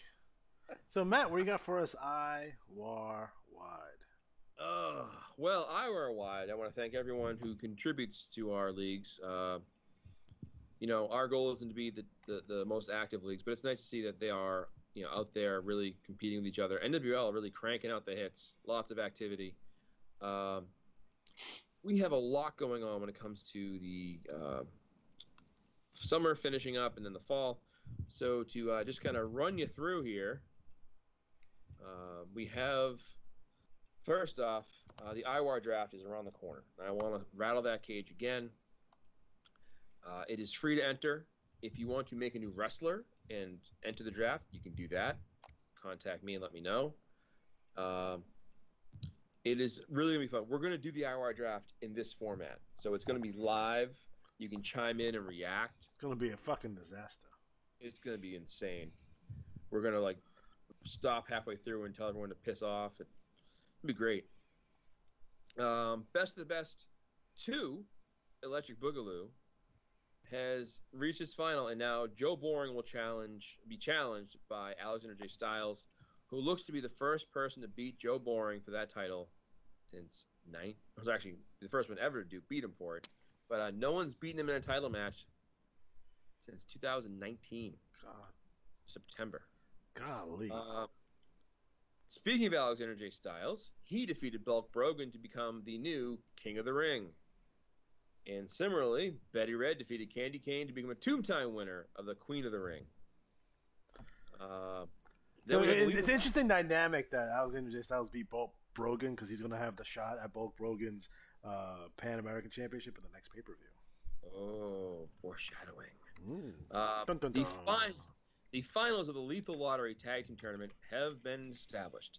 And it will be Dixon Ticonderoga and Monster Truck Tanaka taking on Alexander J. Styles and Flashy Jack Ferdinand. The winner of this match will challenge the White Claw Outlaws for the IWAR World Tag Team Titles. So, get ready for that one. The Summer Series, Round 3, has completed, and here are the finalists for the last round. So this last round will determine the winner, and we have Atari, Alexander J. Styles, Double R Rob Ratliff, Punk Rock Mike, Dixon Ticonderoga, Johnny WrestleFest, Legendary Hooligan Jackson McAllister, and Money Driven Mike Sebastian. So that is, again, it's the 4-cycle average. Whoever has the highest 4-cycle average will win. So the winner takes 80% of the pot, runner-up gets 20%. So holy moly. All right, so reminder, Best of 7 series starts this coming cycle. Flashy Jack Ferdinand faces Fiction. So get ready for that.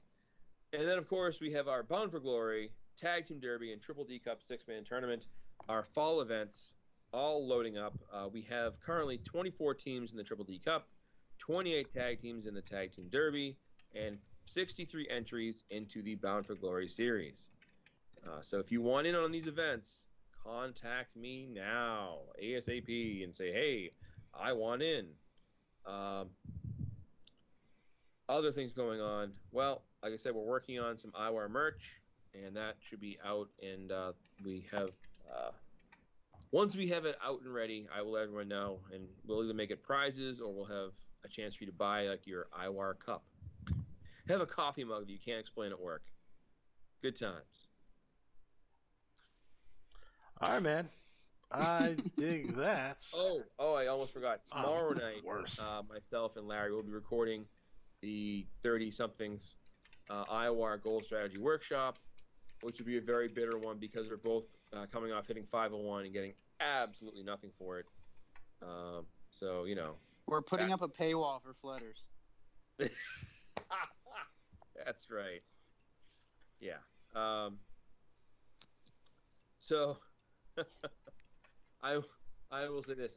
It was good in that we have a checklist and it worked. So now we'll try it again to see if it works again. If it does work again, we're not going to do any more shows. We're going to erase all the history and just keep the secret to ourselves.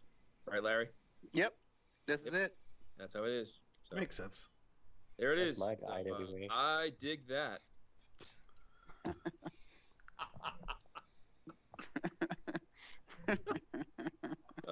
The 5-1 workshop indeed. All right, man. So what do you guys want to do now? Do you guys have any questions before we leave? Please write your questions in the chat box, and we can answer some questions here. I'll give you guys like 30 seconds. So correction, Rick Rude was not the NWA World Champion. Oh. They had switched the name of the title before 4 days before he won the belts. But I bet you there's some episodes of Worldwide where he's referenced as NWA champion, though. I'm assuming. So I was right. But he was still world champion of WCW International. I am not allowed to say Love Glove anymore. There's nothing wrong with the Love Glove. You just said it, though. I did. You're not the boss of me. There's only 8 people in the chat. Now this show, how long has this show been going on for? It's 8 too many. We've been on for I don't know. Backstabber's big push. The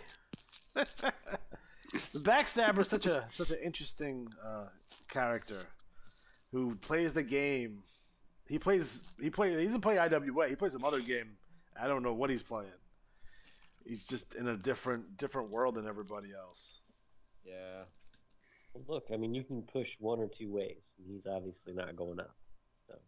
No, he's gonna be here forever. Hey, as long as he pays. Sounds like he's making some moves. Well, here's the thing: like, he could do exactly what he's doing in a dead league anyway. Like, if he's not going to use the tools at his disposal, what's the point of even being in there? Trust me, I'll take the matches that he sends. That's great. Wonderful. Helps me out with my activity, but he's just not playing the same. And I try to include him in stuff to get I'm trying to get him on the same page with the rest of us, but it doesn't seem to be working out. He could walk out of that fatal 5-way a winner. He could.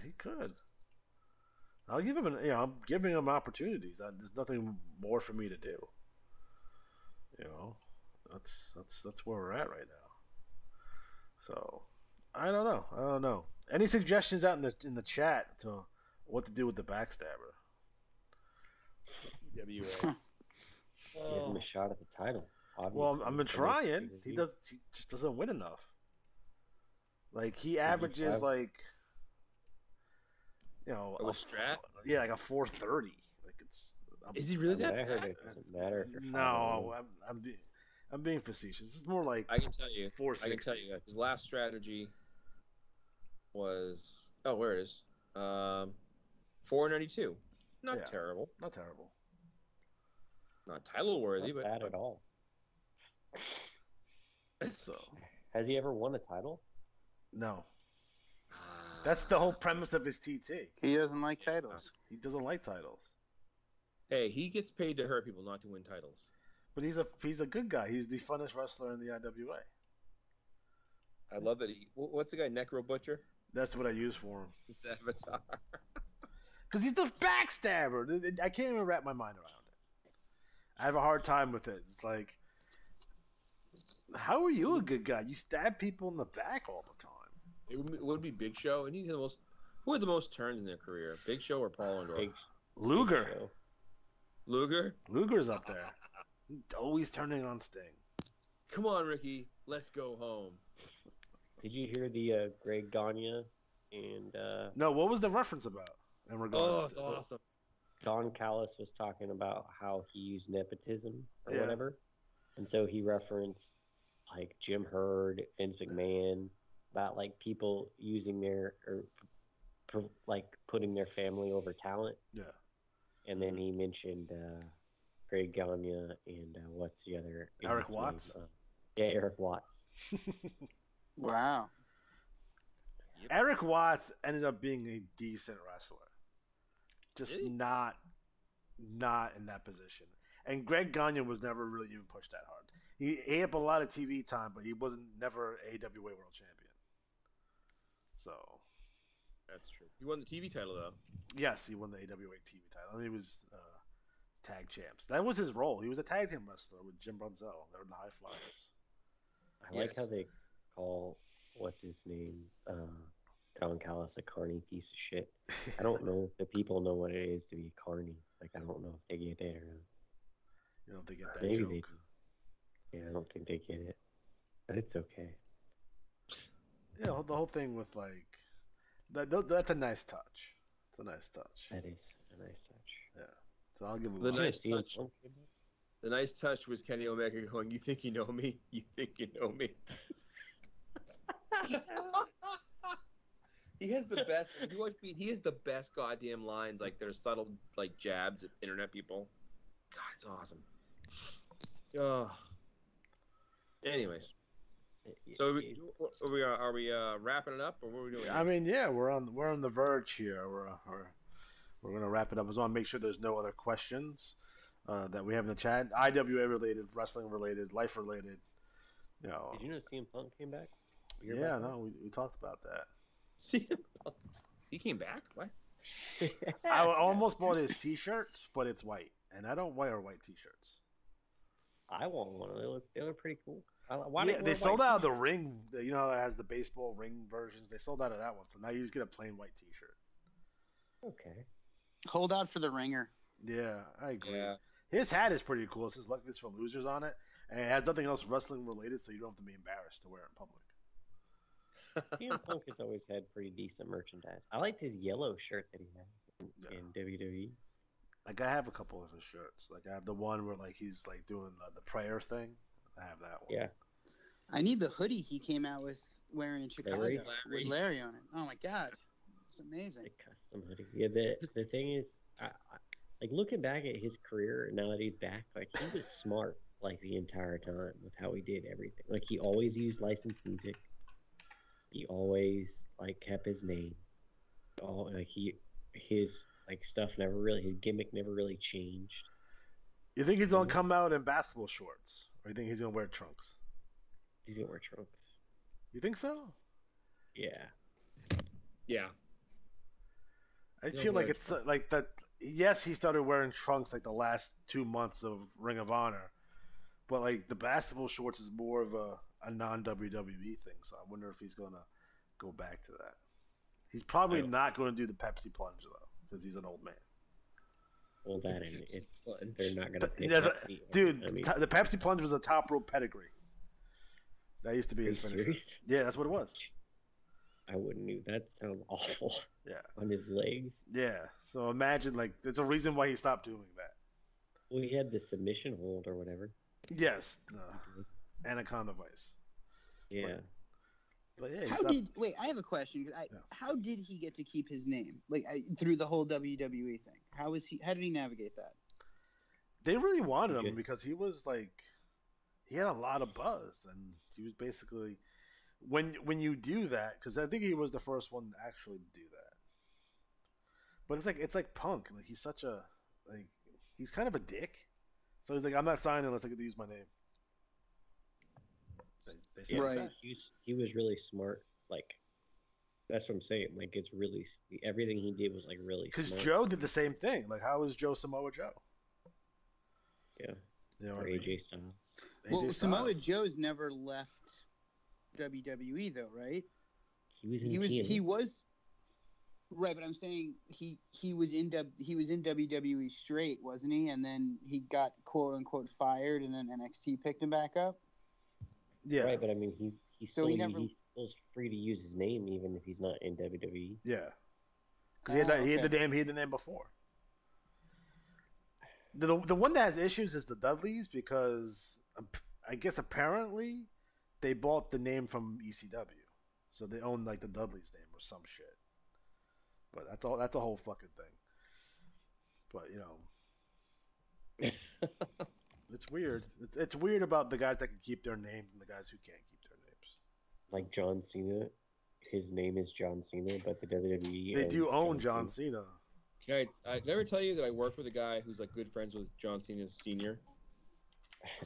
Like he goes to the same church. He's like, oh, he's a. You mean pastor. Pro wrestling commentator and promoter John Cena Senior? That yes. no one ever talks about. His dad was in the wrestling business. Yeah, this guy I work with, like, he's a great guy, but he's so funny. He's an ex-Navy guy. Yeah. And he's really religious, but he loves to tell filthy stories, which makes me laugh really hard because it's like, well, who doesn't? He's super religious. He's like, we used to call girls and oh my god, dude. What a good guy. Anyways, he knows John Cena's dad. He's always talking about how he's doing shows here and there. So I know I mentioned this in the chat the other day, but was the original John Cena gimmick supposed to be like Marky Mark? Like was that the concept? Oh, the rapping gimmick. Like in its early stages, in its original form. Yeah, he's from New England, and it's like Marky Mark's from New England. And, you're a rapper from the east coast of Massachusetts there, so it sounds good. All right, Peter. If you've ever been around New England, Griffin's accent's not that far off. I've never been to New England. So. I go to a Fenway Park, and everyone talks that way. Ridiculous. Try to do that. Ridiculous. There's a reason I worked to lose my accent. Did you have to go to like the voice lessons or something? Theater. Just like I took classes on different dialects, and you work at like really enunciating certain words, or when I get tired, it comes out. If I'm driving and I get road rage, it comes out. Because that's why Shivani over enunciates when he's on commentary. That makes sense. Like I say R if I say park or car. Yeah. I really nail the R. Because he has a wicked Southern accent. Does he really? Yeah. You practice your non-regional diction. Something's going on with Shivani. What do you mean? Is he dying? No. There's well, he's got. I just noticed. I don't know why I didn't notice before. He's got the diamond studs in both ears, right? Yeah. Now he's starting to like really go back and watch like when he first came on. He's now like dyeing all of his hair, including his beard, like a really dark color. He's like slowly transforming himself. You know why it is? The next several months are going to be really interesting. You know why it is? He's dating Jade Cargill. I thought it might have been midlife crisis. He has lost weight though since he came back. He's in his isn't he in his 60s? I don't think you have a midlife crisis in your 60s unless you're like a vampire. I mean, you might. He is a vampire. You look like 20 you are. Understand. His son's trying to be arrested. He got beat up by. Good luck with that. Yeah, he got beat up and then he got completely dropped, and then by QT Marshall. As a matter of fact, there's our feud on AEW. Luke's favorite wrestler, QT Marshall, basically knocks him out, and then 5 seconds later, after Big Show comes to the ring, he's standing up on the apron like nothing ever happened. Oof. So he's got a bright future. Yes, I think Jake the Snake is still in AEW. He just re-signed the 2-year deal. Yeah, they're keeping him around. He works backstage and with Lance Archer when Lance Archer needs him, though he doesn't really need him anymore. With all the creative minds, you have QT Marshall on the creative team, really? Like you have Jake Roberts and like Arn Anderson. He's not on the creative team. He does something else. Like he does something else backstage. Like does editing? Restocks the fridge. I think he was like something to do with like like talent relations or something. I don't know. He's in early videos for AEW with Cody, like doing something. I don't know. He's an accountant. I have no idea. I just know he does something else other than just wrestle. What was the question I had for Alex? Damn. He drives to and from the arena with Cody so Cody can use the diamond lane. That's what it is. Just He's sit the there and carpool guy. But Cody, Yeah. So is Lance Archer still there, or is he still doing stuff? Or Mm-hmm. Yeah. Yeah. I don't watch the show, so Lance went over and jobbed out the title to Tanahashi, okay. right? Yeah. Well, they He was a transition champion to get the belt off. What's his name? Moxley. Larry's favorite wrestler, John Moxley. Oh, another one. I will say now The that we're girls getting love guys him. like I noticed that CM at the Punk SummerSlam. and Bryan Danielson coming in, they got to really like sit down with this roster and start crossing some names off this list because there's a lot of junk that I know they've had to work with. But I mean, I think it's time to take it up a notch. Especially if you're gonna bring in your Bray Wyatts and Adam Yeah. Cole's, like you get guys that you had to bring in because you had to bring them in, but I think it's time for some cuts. Yep. Speaking of cuts, did you all see the footage? They showed a little clip earlier tonight of what happened to Cash Wheeler's arm. Yeah, Yeah, it's disgusting. I don't know Did if you he's see making an angle of it, but he's like, he said he might be done. If you look at the video and see what happened to his arm, it's pretty nasty. Yeah. I think it was last week, they showed a quick little like zoomed in shot of it, and you could see the skin pull. But I still don't know what it was that he did it on. Got it. He said it was a hook. Yeah, there's it's like you know how there's like those black things over the hooks that attach the ropes to the ring post? Yeah. Evidently he had like come loose, so he like fell back and it like Oh. into his forearm. So that's why he ripped his skin and I messed his tendons or something. I don't know. He said he's supposed to have one more match, so we'll see if that's really like his nerve endings are jacked up or whatever. I think if he was legit messed up, they wouldn't be talking about it like that. It's gonna be work. Because if he was legit, like, dude, you're done, he'd be like, yeah, he was bleeding, motherfucker. So. Well, Yeah. if he's not done, it'd be nice if they put those guys on TV more. yeah, Well, I think exactly, he was hurt. I think he was hurt, but I want to see more Santana and Ortiz. Like I want them to be the number one contenders because they're really, really good. And then I'd rather watch Santana and Ortiz and FTR battle for a shot at the Bucks than Jurassic Express and some of these other nonsense teams they have over there. I like Penta and Phoenix are great, but they're like they're great, so that doesn't really matter. But yeah, I don't know Well, if those who haven't watched it yet, you get to watch Matt Hardy get his nose broken. That's kind of fun. Yay. Orange Cassidy lands on his face. He just as soon as he landed, he seen him grab his nose. I'm like, and then blood. I'm like, oh shit. Yeah, it was pretty quick. I did like the little Daniel Bryan reference. That was pretty. Yes. Yeah. I enjoy it, but I would say I enjoy. I'm a mark for AEW, but there's lots of room for improvement. Like Larry and I were talking the other night about how many guys can't really cut promos. Like John Moxley promos aren't really that good. He's not a top guy. He doesn't do anything. He walks around shaking his neck and his back and says like 5 incoherent words and then stalks off to the ring. It's terrible. It's like, all right, so I think Omega is good. I think he is way overrated. I enjoy him. He's good. I'm not saying I'm not. If you want to tell me like he's the top 2 of 2021, all right, him and AJ Styles, okay, I can live with that. That's fine. You talking about like, he like top 5 all time? Are you out of your mind? He ain't better than Terry Funk. That's for goddamn sure. Is he better than Barry Horowitz? Yeah, but Barry Horowitz is like All time, like 10,003. Like I got Omega somewhere around like RVD and Sabu. In that era, in that general era. I think that's fair. I don't think so. You think he's higher than Van Dam? Did they have like matches with Okada? So. Did they have those kind of quality matches? He had matches with Hayabusa. Are you guys talking about as a wrestler or the promos? As a wrestler. As a wrestler. Well, okay. as a professional wrestler, which encompasses not only in ring, but so you're talking about the full, the total package. Package. I think having him around RVD is fair. No, that's ridiculous. Because RVD had good matches. He probably could have had better matches, but he never had the level of matches that Omega has and continues to have. I don't think his matches lately has been great. I think it was Okada. I don't know about that. I think his matches are pretty good. He ain't better than Bret Hart.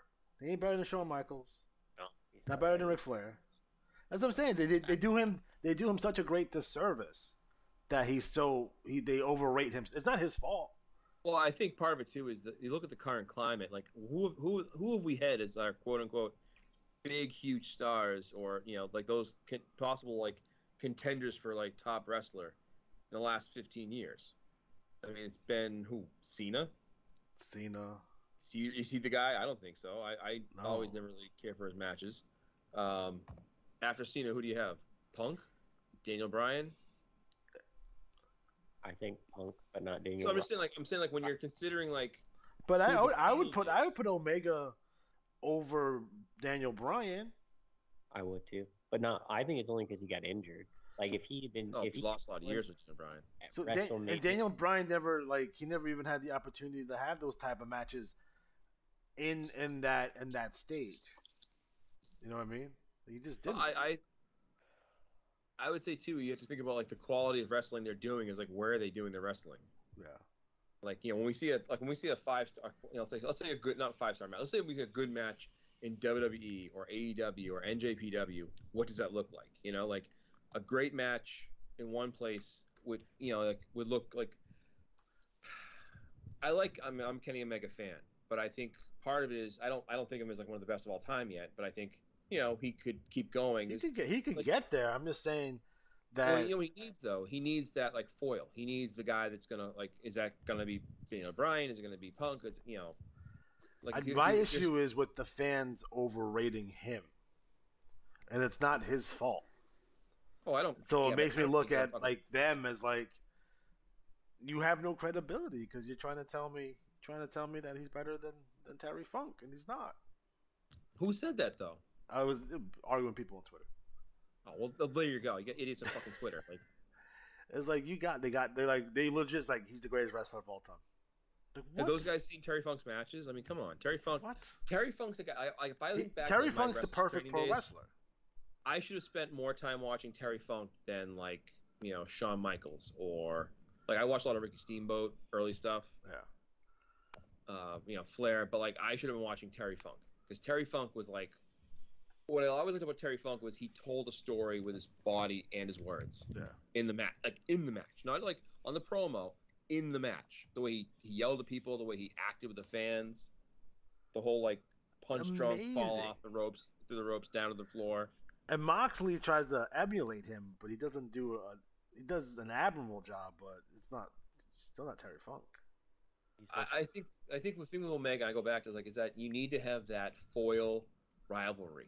Like the Okada rivalry. The Okada series of matches were great. The thing with him and the Bushi. Let me ask you a question about Omega. Has Omega ever had a match, a 5-star match, or a high-star match with someone he wasn't supposed to? Like, give me an example. Like, who would be someone like Ishii, like Stone Pitbull? Like, he had a great match with him. Like someone that's all right. Could Kenny Omega carry a high on drugs, on crack British Bulldog to a 5-star match in Wembley Stadium in front of 92,000 people? You want to be specific on it? What if it was Marco Stunt? I'm saying, like Marco Stunt to a 5-star match. Like, but he hasn't done that. You know what I mean? How about Flair wrestling literally garbage guys and having like ridiculously good matches with like a Rocky King? You know what I mean? Like he hasn't done that either. I think that Hangman will be the one that'll like that. They have to have a good match, like when Hangman comes back. That's the He's one. done, man. He retired. I don't know about that blow up doll match. That doesn't count. The match against the little girl was fantastic. That was a 5-star Like match. okay. That's like funny, haha, bullshit. But like some big stage, lots of people, like carry someone who's trash. Well, I'll say this though. I think right now, when you look at like who the roster has on it, right? If you have to pick somebody to be like the person to get the most out of most people, I'd pick Kenny Omega. I mean, who else they have on that roster that's going to do that? He made that kid that they had that 6-man match with look like a fucking killer. Oh, Dante Martin. Yeah, his poor brother's sitting there. I mean, I think that's because Dante Martin's super talented. He is, but Kenny Omega like made him look really, really strong. Like, do you see what I'm saying? Like, he made him look fucking great. And I like Buddy Murphy. Natural chiming in. That's Steven, I think. The Okada, like Buddy Murphy had some. I think so awesome too. Matches. You know, and that I think too was like, okay, like you were saying earlier, like you can't sign everybody. Like, okay, they signed Bray. Like, I'm not a big Bray guy, so I don't really give a fuck if they don't sign Bray Wyatt. And I can't stand this nonsense about, oh, they shouldn't hire a WWE guy. You take what talent's available. Yeah. You're not going to pass on people. If Goldberg wanted to come to AEW, I'd sign fucking Goldberg. I don't give a fuck. It's not my money. That wouldn't do that shit. No, just, it's time to get beat up. That's like saying you're not going to sign somebody to a free agency because bring Goldberg into job after Marco Stunt. It's like, oh, I'm not going to sign Tom Brady because he was in the New England Patriots. It's like, get the fuck out of here. You out of your goddamn mind? I mean, if anything, they're doing the opposite. Right. They're literally handing out paychecks to anyone and everyone who's ever had anything to do with wrestling. Right. Well, there are a lot of people that, at one point, WWE had 300 wrestlers under contract. 300. That's a lot. People. Yeah, that's like everyone. So at this point, it's impossible to not find someone that can work, that's good, that hasn't worked for WWE. Like, it's really, really hard. Right. Like, it's not even possible, really. Well, who did the WWE, when they built their empire, all their guys were ex-AWA and NWA and guys. It's not like they were running with fucking Salvatore Balomo. It was like, we're going to put him on fucking top. In the Hogan he could have spot. been a big star, man. Put him right in the fucking Hogan spot. Him and fucking Rene Goulet and shit. Salvatore Balomo stuff. I will say this though. WWF rated all the top talent. Hogan might have been the biggest star in wrestling at the time they snagged him up. Right. Who do you think will be the first person cut by AEW? Not cut for like some sort of like backstage like. It's gonna be that girl that wrestled tonight. I saw clips of that shit. Oh my god. Wait, cut for Red Velvet. Cut for something bad or cut just because they're terrible? Just it's just time for you to get the fuck out. Terrible. Cut the best friends. I like Chucky as a heel though. Idiots who come out with Orange Cassidy. Start with the two of them. What's his name is hurt. That's why they haven't had a match. Oh, Trent. Right, Trent's hurt, but the other guy's terrible. Would you fire both of them and then bring in Zack Ryder? No. Hardcore God. You gotta have slots for guys. You gotta have undercard guys too. Matt Cardona is legit. Like, if you brought him in, he's rebuilding. He's rebuilding himself right now. Well, the fact, for wrestling fans, he's starting to do things that people appreciate, but also he looks like he has just a good look. And how about he's image conscious of how he presents himself. How about Pink slipping Colt Cabana? Yeah, well, Cabana's just there as a background guy. He doesn't even wrestle. Exactly. Cabana's involved with pro wrestling. He's not much of a background either. He's a coach.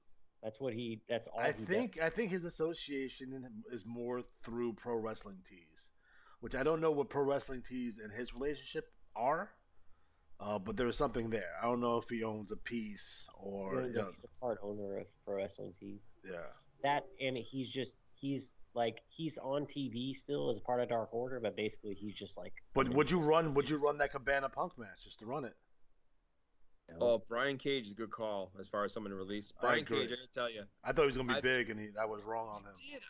I've seen his other matches and been like, okay, he seems slower, and just poorly timed. I really thought he'd be big. Ricky Starks, I've loved, and I thought they'd have a great match, and I just felt like Starks looked good, but Cage, man, I don't know. I think I would release Cage and bring in Hammerstone. Yeah. So hopefully he doesn't. I bring Hammerstone in as a heel, not as 100%. Doing his Hulk Hogan cosplay right now. Yeah, that shit's dumb. Like I watched it, and like when he won the battle royal thing they had, and I was like, "What are you doing? Like, go back to being an asshole." Like you can bring in your Hammerstones, you can bring in your Richard Holidays. That's fine. Well, they can bring in Mance Warner too. Yeah. Okay, let's ask you a question though. All right, I don't recognize these guys from anything like previously, but the whole 2.0 and Daniel Garcia. Yeah, I don't get that. I mean, I don't mind seeing them, give these like guys I would hold on to Garcia though. I think he has something. I will tell you this: in college, I had a roommate who used to make a fake wrestler, and he would say, "It's Mr. Irish, Danny Garcia." So when I see Daniel Garcia, I'm like, "Holy shit, Will was right." I think WWE would take a shot on Cage. He was in developmental. I don't know what happened there. I don't like. I think you got to get rid of Cage. You got to get rid of I don't know. It's hard too because you got to have low card. Like you need guys on the lower end of the card unless you're gonna try to really super indie it up. Because then if you're gonna do that, just you bring in Homicide at this point. You know what I mean? Like there's other guys to bring in. You make a play for the Briscoes. You make a play for a bunch of these guys that are still out there. Like Jay White, you try to get him full time. You know what I mean? Like, well, can we get somebody to be a speech coach for Jungle Boy? He needs help. I don't know. The only one they have stars that they've definitely worked up, but Darby Allin seems to be the best one. But he was. But we knew I saw him live at an Evolve show. I think it was him and Gargano, and that shit was fucking off the chart. So I knew he was gonna be a fucking big deal. Well, if they just need to get rid. I mean, okay, Mox is Mox, whatever. I mean, but he's still good, right? He works a lot better, obviously, than he was as Dean Ambrose, right? So he's a good guy to have around. And then he's fine. He's a guy to have. I don't get. I don't know if you're paying him. That depends. I mean, can you guys tell me what the point is of the Dark Order? I don't know. Why are they being paid, especially now that they're faces? It makes no sense. Well, I don't think their face turn was planned. So they just kind of let that happen organically. Well, sure, but you can always reverse course because it's just the way they were all built up, and then obviously Brody Lee died. But again, post Brody Lee, as they currently exist, what is the point of them in the AEW? Is they're beloved? I guess. I think they're gonna. That's gonna stay, regardless. I think once Hangman comes back, it'll get better. I think the problem right now is they gave Hangman time off for having a child, which is perfectly legitimately. I mean, that's pretty legit and fine. I think that's pretty. I think it's going to take away his momentum. Sean Spears is the guy I would get rid of.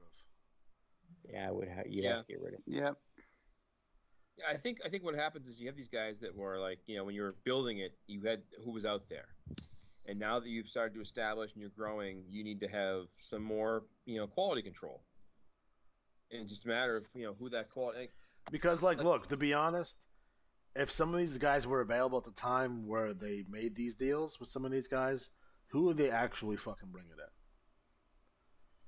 in? I don't think they need Jake Hager anymore. I was just about to say, get rid of Hager too. I think, can't get much more out of him than you got out of him. Well, the thing is, you don't watch him in his next Octagon match. Come on, cares?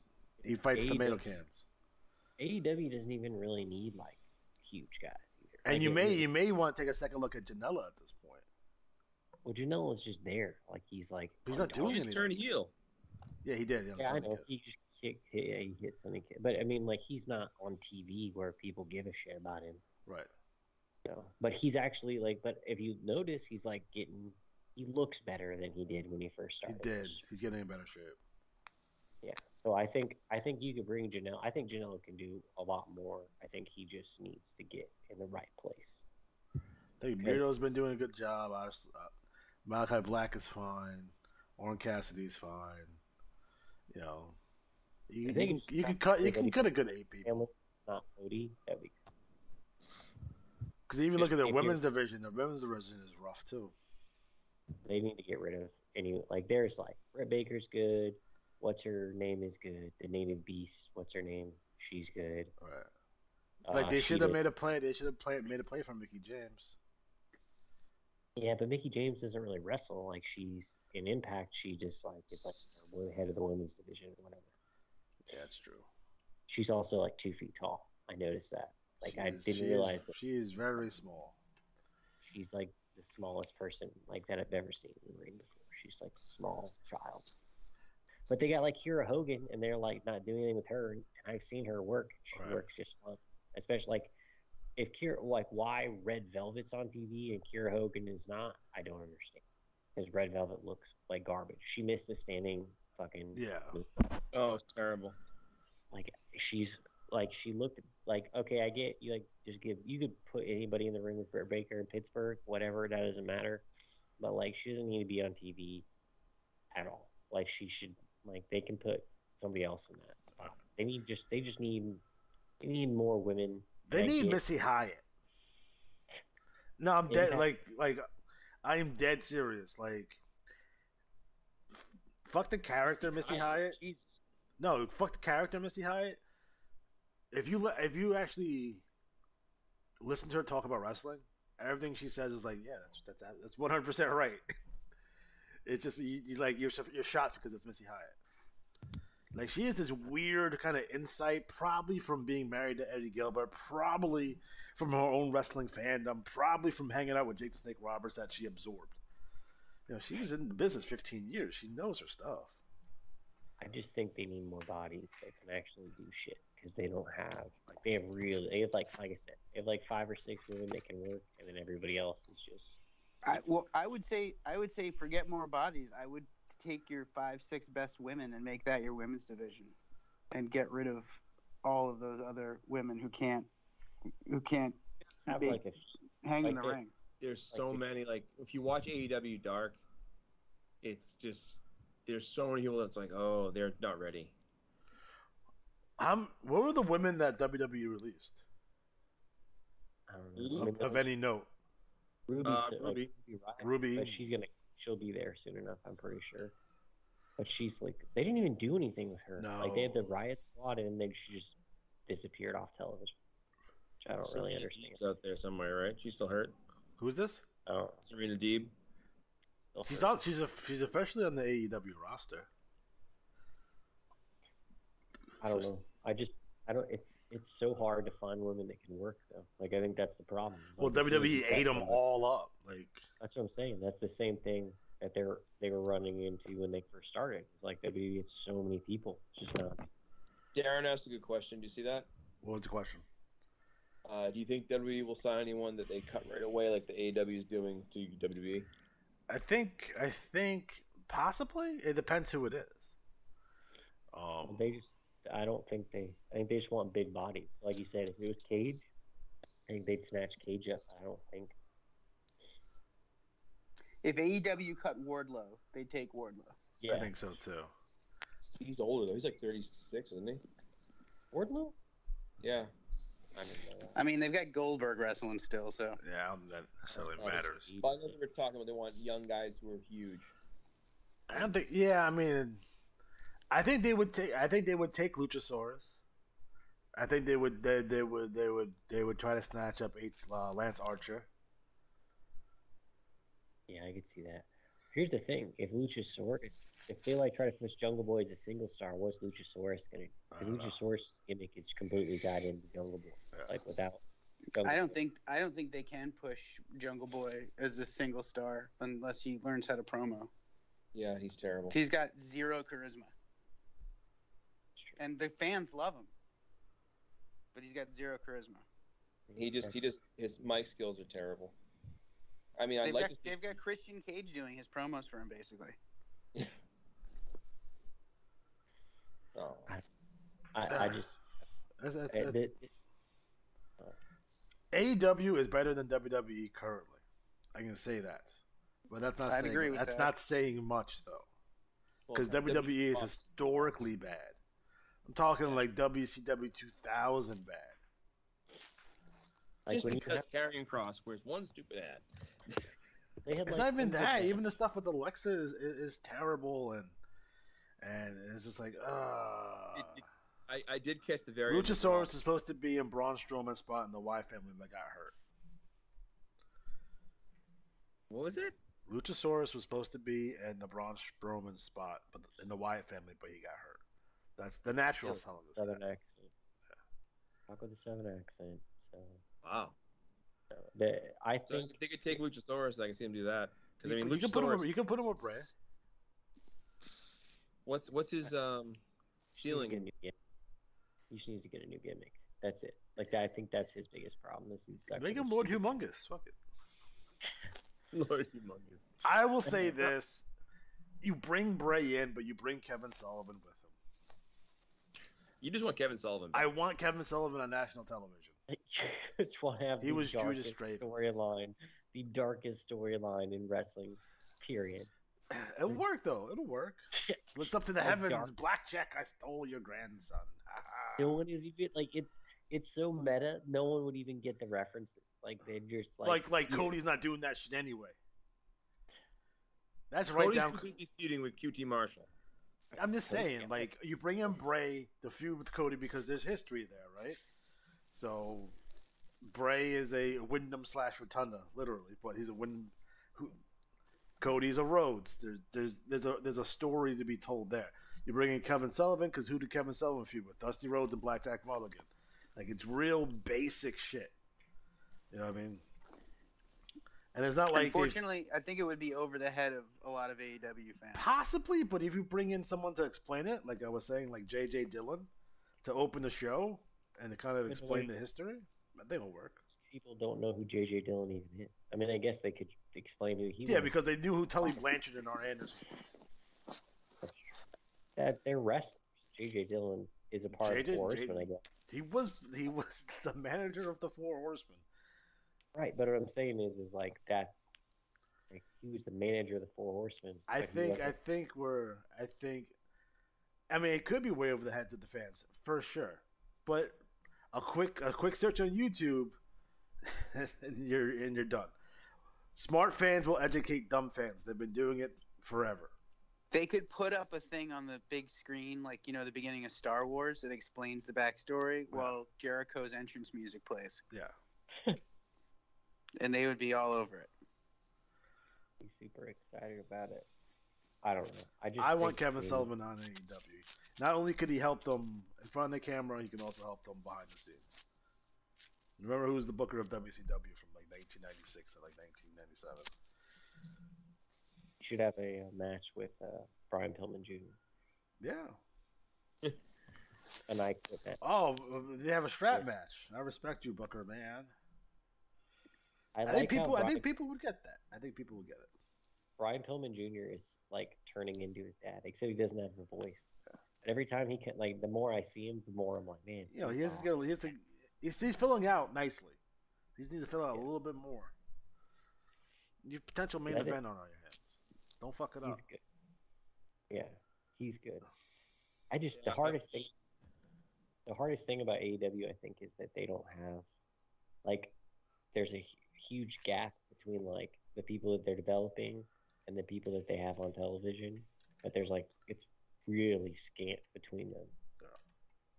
Like, you know what I'm saying? I think that's the biggest problem. It's like they can't cut everybody at the bottom because they got to keep them around because they still have potential. Like the people in the middle are like kind of iffy. Darren says that Impact wants to sign Bray, which is a distinct possibility. Why would he? I don't even know what he would do. Is he gonna join Decay?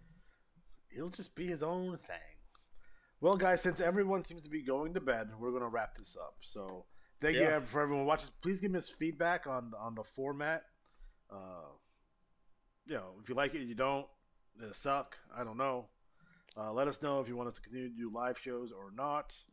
Or we're going to go back to our normal format. So please let us know. So, guys, have a good night. So, for Matt Riley, for Larry Sullivan, for Luke Martin, I'm Alex G. Have a good night. Hold on. Ending stream.